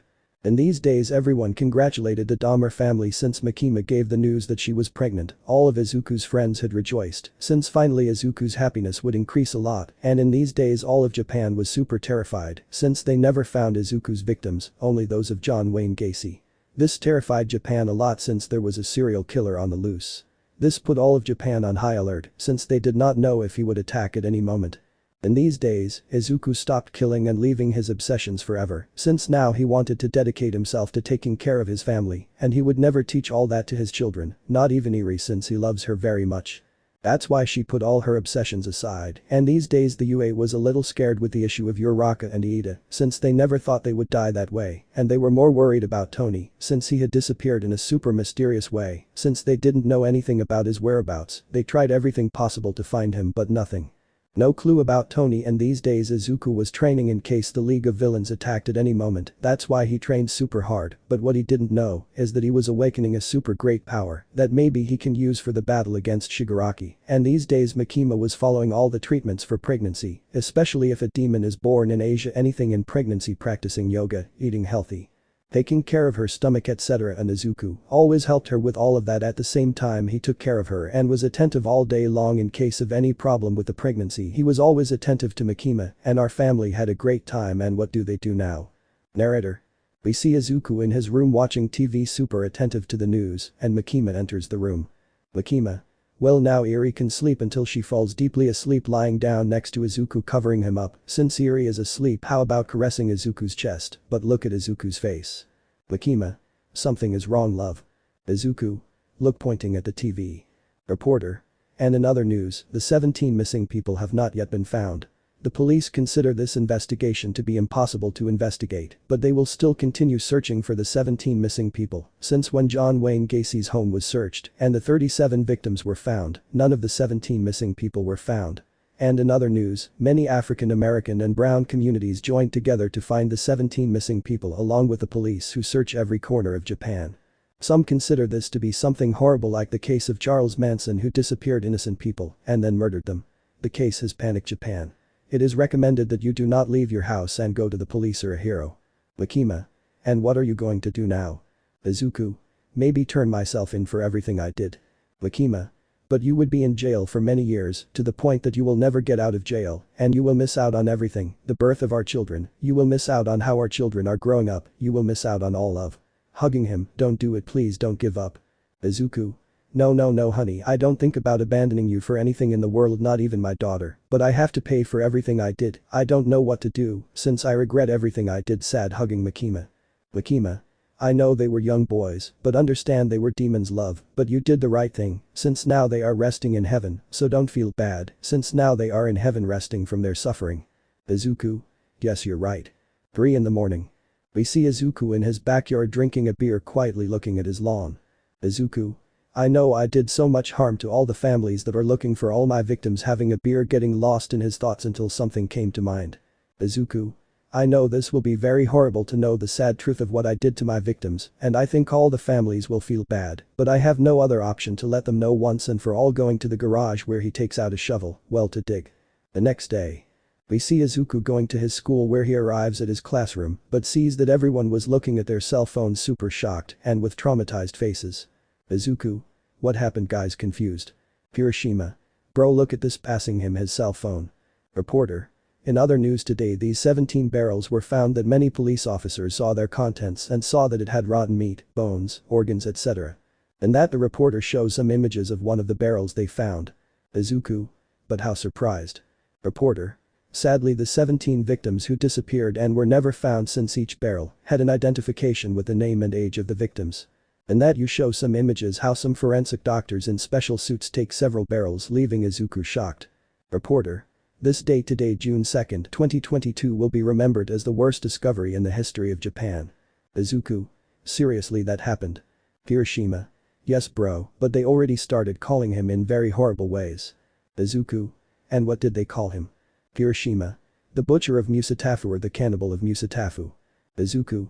My god, this is worse than the case of Argentina of Robledo Puch, and from here in Japan Tsutomu Miyazaki, and the case of Mexico of Raul Ociel Mariquin the Rainbow Killer, or of Chihuahua, Mexico of Richard Ramirez.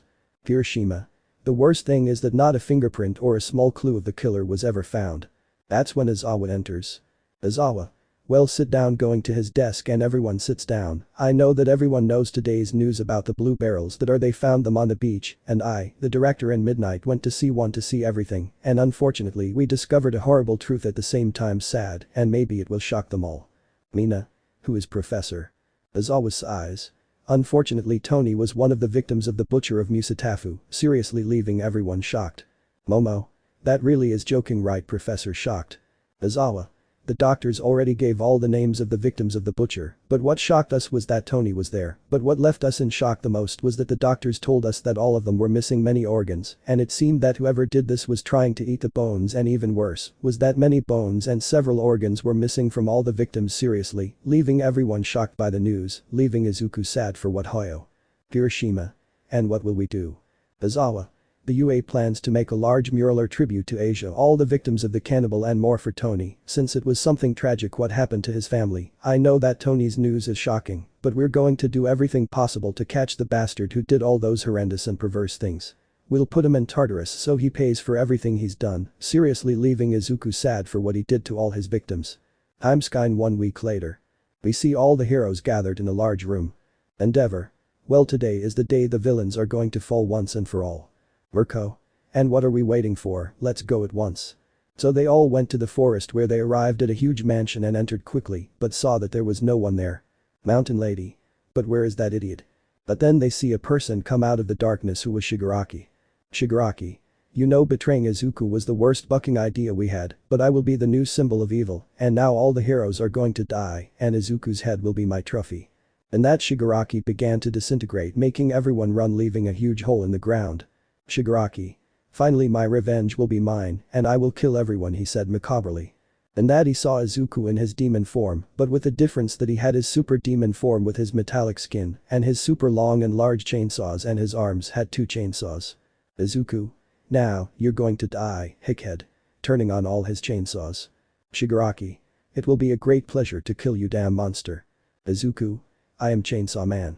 So Izuku lunged at Shigaraki, where Shigaraki creates a large arm where he throws it at Izuku, but Izuku cuts it in half, where Izuku began to run, where he reaches Shigaraki and buries his chainsaws, causing him to vomit a lot of blood and sends him far away. Shigaraki. Worse than Nomus Bite's attack. Nomu. We will make mincemeat. But Izuku runs super fast and Maya 4 high-end Nomus and splits 3 Nomus in half. Izuku. But what weaker Nomus, killing many more Nomus. Shigaraki. Attack, what are they waiting for, annoying, and many villains rush towards Izuku, but all the heroes rush towards the villains. Midnight. Finish off Izuku, taking out a lot of gas. Shigaraki.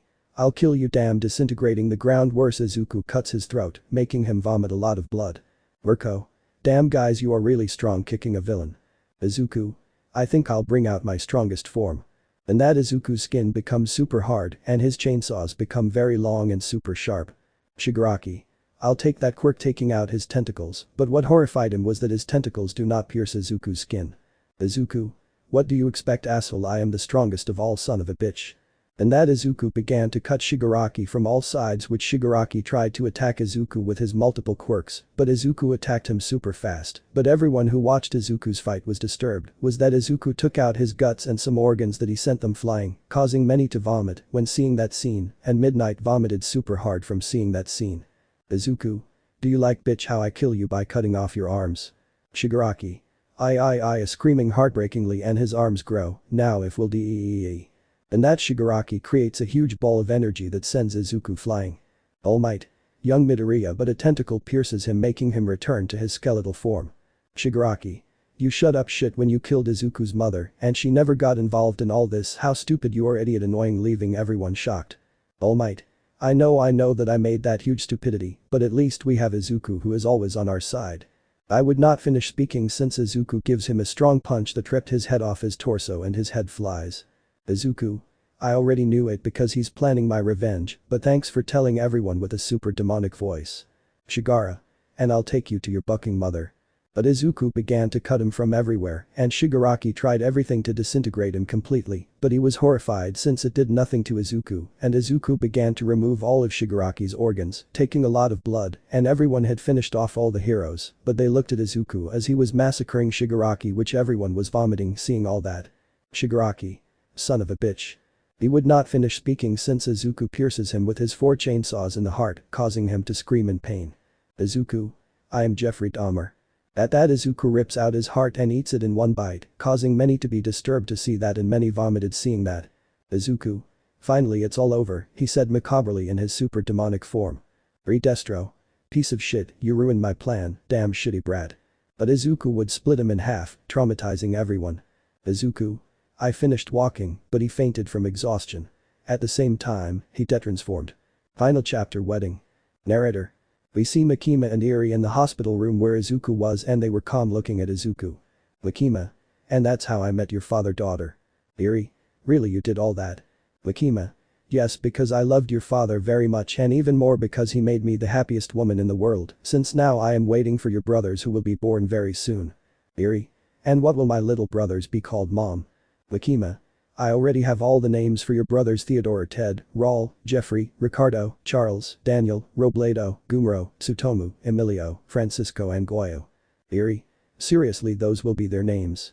Makima. And the girls will be Izumi, Makima Jr., Juana, Aileen, Trinidad, Maria, Glenda Jr., Annabelle, Luisa, Patricia and Guadalupe. Those who are from Mexico will know why they have those names. Eri. That's good, mommy, I'm going to have many brothers. Makima. Yes, but we have to go live somewhere else since after everything that happened to your father, we are going to live in another country far from everything. Eri. And where, Mom? Makima. I still don't know, but I know where in the United States, but I don't know where. I think in El Paso, Texas or in California or in Chicago, or we are going to live in Milwaukee. Eri. Okay, Mom, but when will we leave? Makima. Maybe in a few days since we need to leave at once. It would be thinking about many things. And that the two see Izuku waking up little by little and gets up in a sinister way. Izuku. I'm already awake with his sinister look and Makima and Eri hugs him. Makima. You finally wake up, love. Eri. You finally wake up, Dad. Izuku. Finally family woke up and now we will live happily, the four together hugging their family. Makima. Unfortunately not. Izuku. What do you mean? Makima.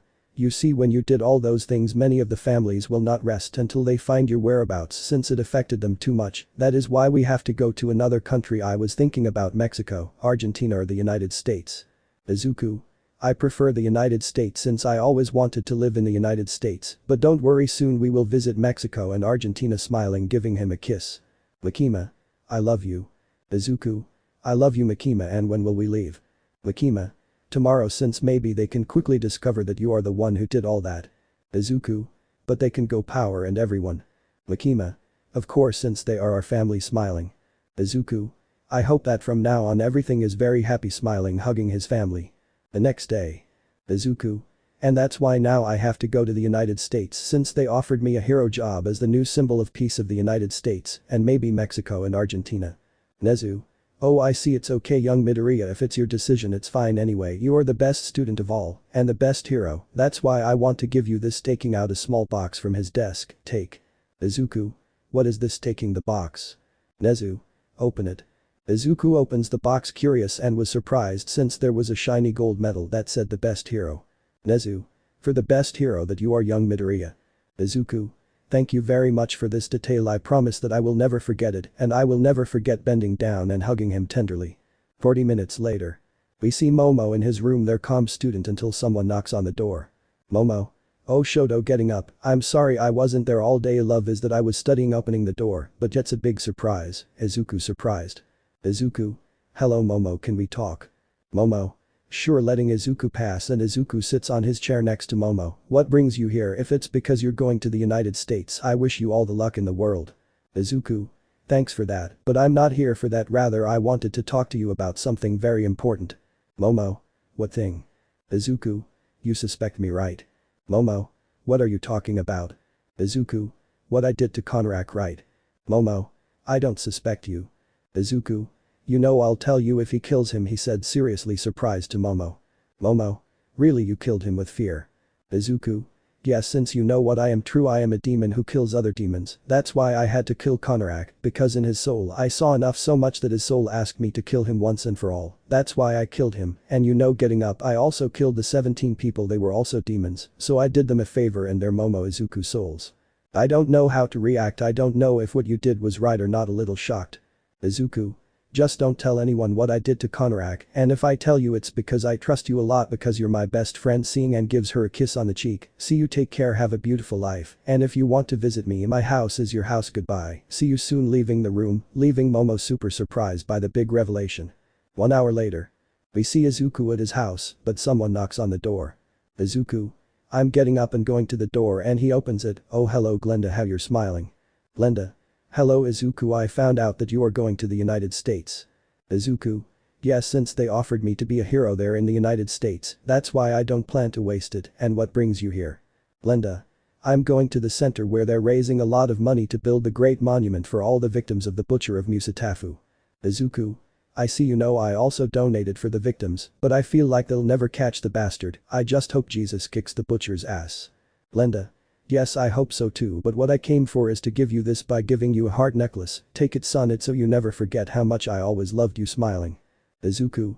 Thank you very much, Glenda. You know, I always considered you the mother I lost, but God put you in my life, Glenda, because I love you like my mother. Smiling, hugging her. I love you very much. Glenda. Me too, son, you're the son I could never have. I love you very much, son. I will miss you with all my soul, hugging him tightly as well as Izuku. The next day. We see Izuku and Makima and the others on a plane sleeping peacefully until Izuku opens his eyes and looks out the window. Izuku. Hey guys, look, we have already arrived in the United States, to me no less than to Milwaukee Power. Yes, we met, it was the best day of my life. I truly love you so much, Makima, you are my sea, my sky, my world. I don't know what would happen without you, so Makima, I want to ask you something, Makima. What is it? Izuku, curious, seeing how Izuku knelt down and took a red box out of his pocket and opened it, showing a beautiful ring. Izuku. Makima, do you want to marry me? He said, smiling, and super blushed Makima. Izuku kneeling down. You know, it's a big yes. At that, Makima began to kiss Izuku in a super romantic way, to the point that they both shed tears of happiness at sharing that great moment in their lives, and the two separate with a thread of saliva. Makima. You don't know how much I've been waiting for this moment. Now the four of us will be a happy family, said, smiling. Izuku. I love you, Makima. Makima. I love you, Izuku, giving her another kiss. Timeskine 1 week later. We see Makima arriving at the altar while Mitsuki took her to the altar, while Many threw white petals and Eri threw petals, and Glenda recorded this great moment, and Makima arrives at the altar while Izuku smiled. Makima. Finally, my love, we will be together forever, smiling, holding Izuku's hand and seeing the father. Father. Dear brothers, we are gathered here to witness the union between Izuku Midoriya and Makima. So all the things that happen at weddings happen that I do not know because I have never been to one in my life. Father. Izuku Midoriya, do you accept Makima as your wife until death do you part? Izuku. Accepted. Father. And you, Makima, accept Izuku Midoriya as your husband until death do you part? Makima. Accepted. Father. Well, by the power that has been granted to me and before the eyes of God, I declare you husband and wife may kiss the bride. At that, Makima threw herself into Izuku's arms, beginning to kiss him. Our. Long live the bride and groom. All. Long live, applauding happily for the Midoriya family. Timeskine several years later. We see Izuku returning from his work as a symbol of peace and opens the door of his big and huge mansion and enters where two little ones hug him by the legs. Denji. Hello dad, you finally arrived. Melissa.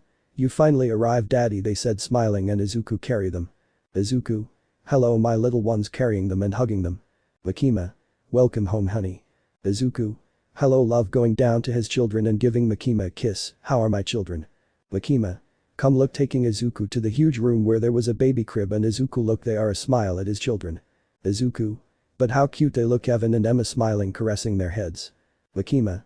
The strangest thing is that they hardly ever cry, only when they are hungry or they poop, smiling. Izuku. They are the best thing that has happened to us in this life, smiling, hugging Makima. Makima. You must be very hungry because at least we are going to eat at once. Izuku. I prefer not to wait for my children, by the way, where are they? Makima. They will not take long to arrive from school. Izumi. Mom, dad, we are already entering, all the children of Izuku and Makima. Izuku. Makima. Hello Jeffrey, Ricardo, Theodore, Charles, Raul, Gumro, Daniel, Robledo, Emilio, Tsutomu, Francisco, Goyo, Izumi, Eri, Makima Jr., Juana, Aileen, Trinidad, Maria, Glenda Jr., Annabelle, Luisa, Patricia and Guadalupe said, smiling, and Makima gives a kiss to each of her children on the head.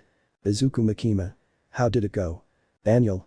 Mom, dad, I already have a girlfriend and she is Komi-san, he said happily. Izuku. Makima.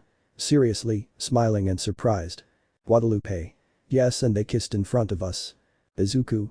That's my son, you turned out to be more of a man than you already were, I'm proud of you, my son, hugging him. Makima.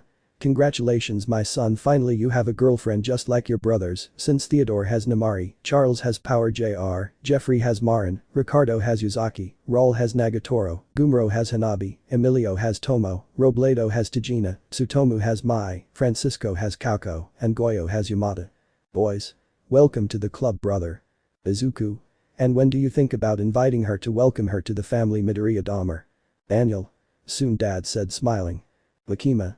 Well, let's eat, that dinner is getting cold. Everyone. Okay mom love.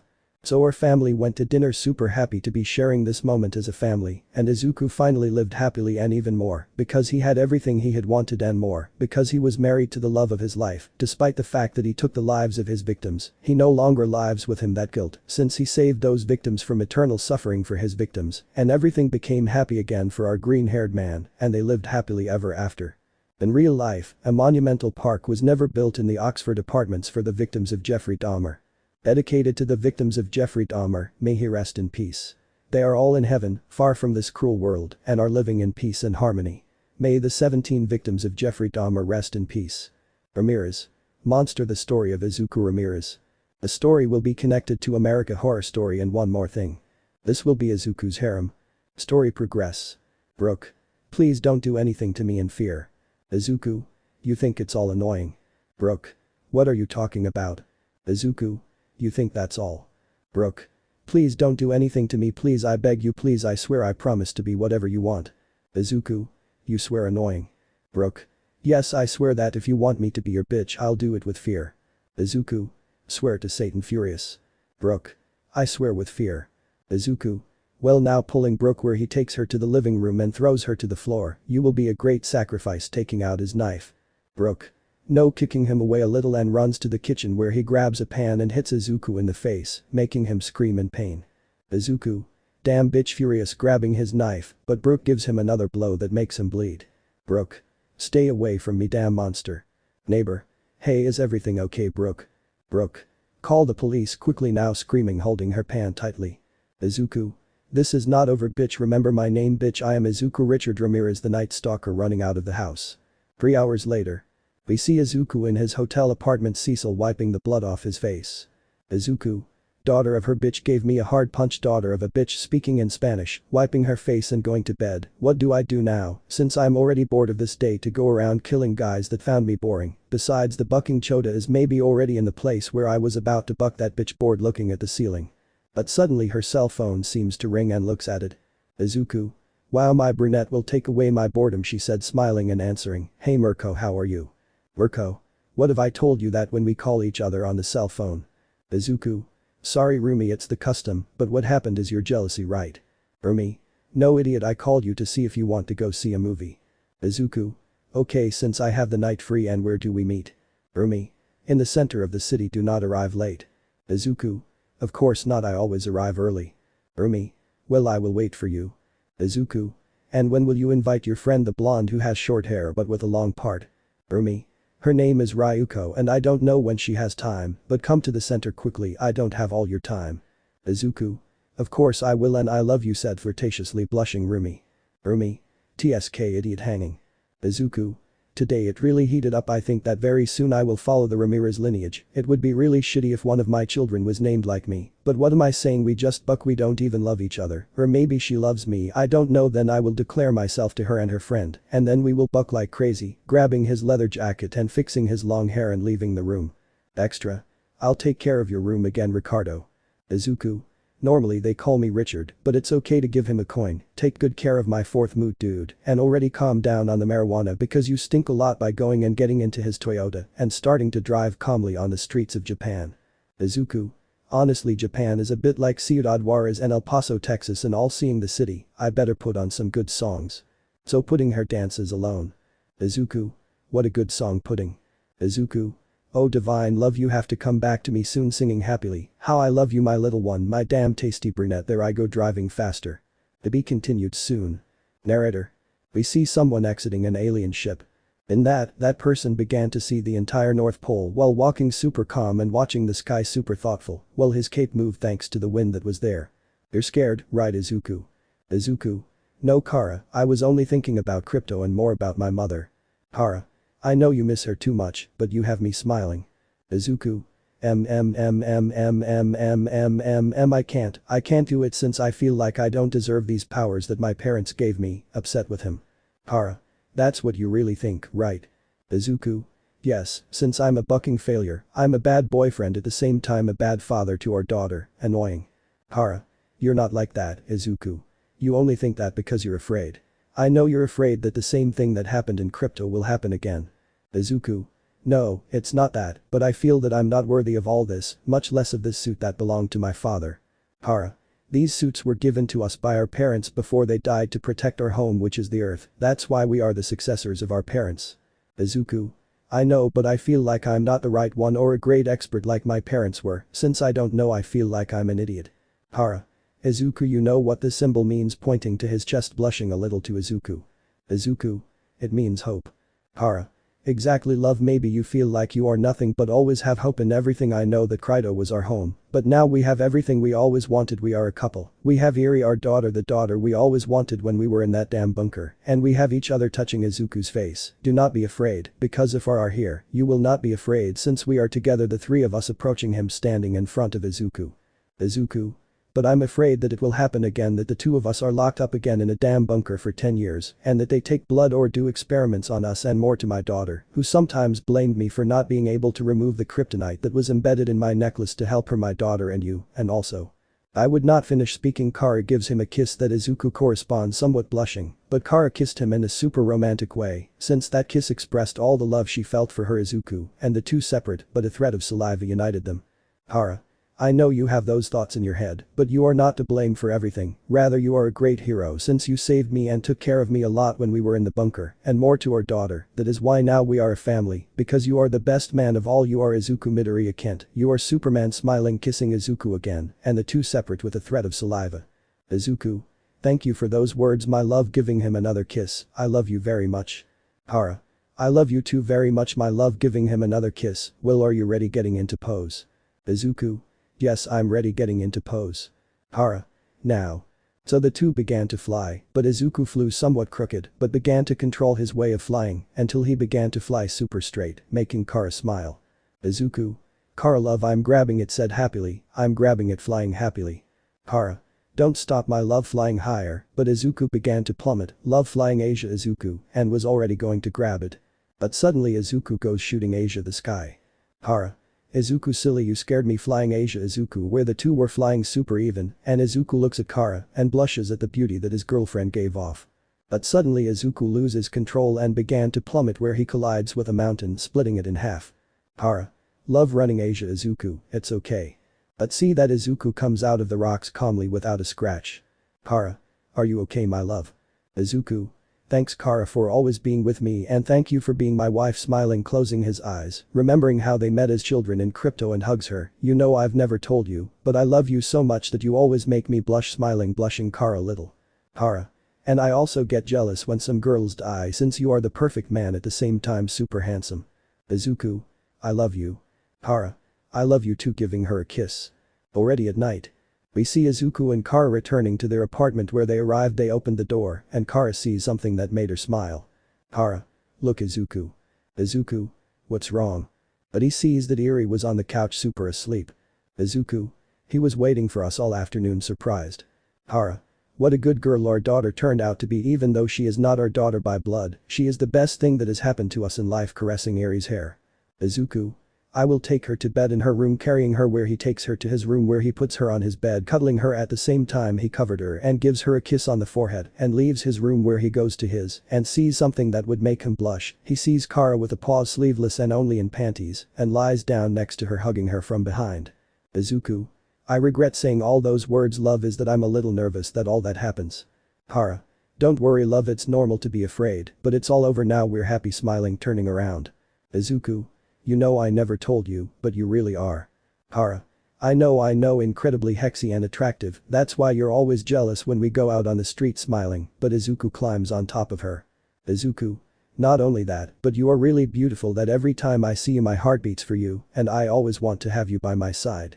Kara. Oh Izuku, just take me, kissing him passionately. Izuku. Whatever you say, my love.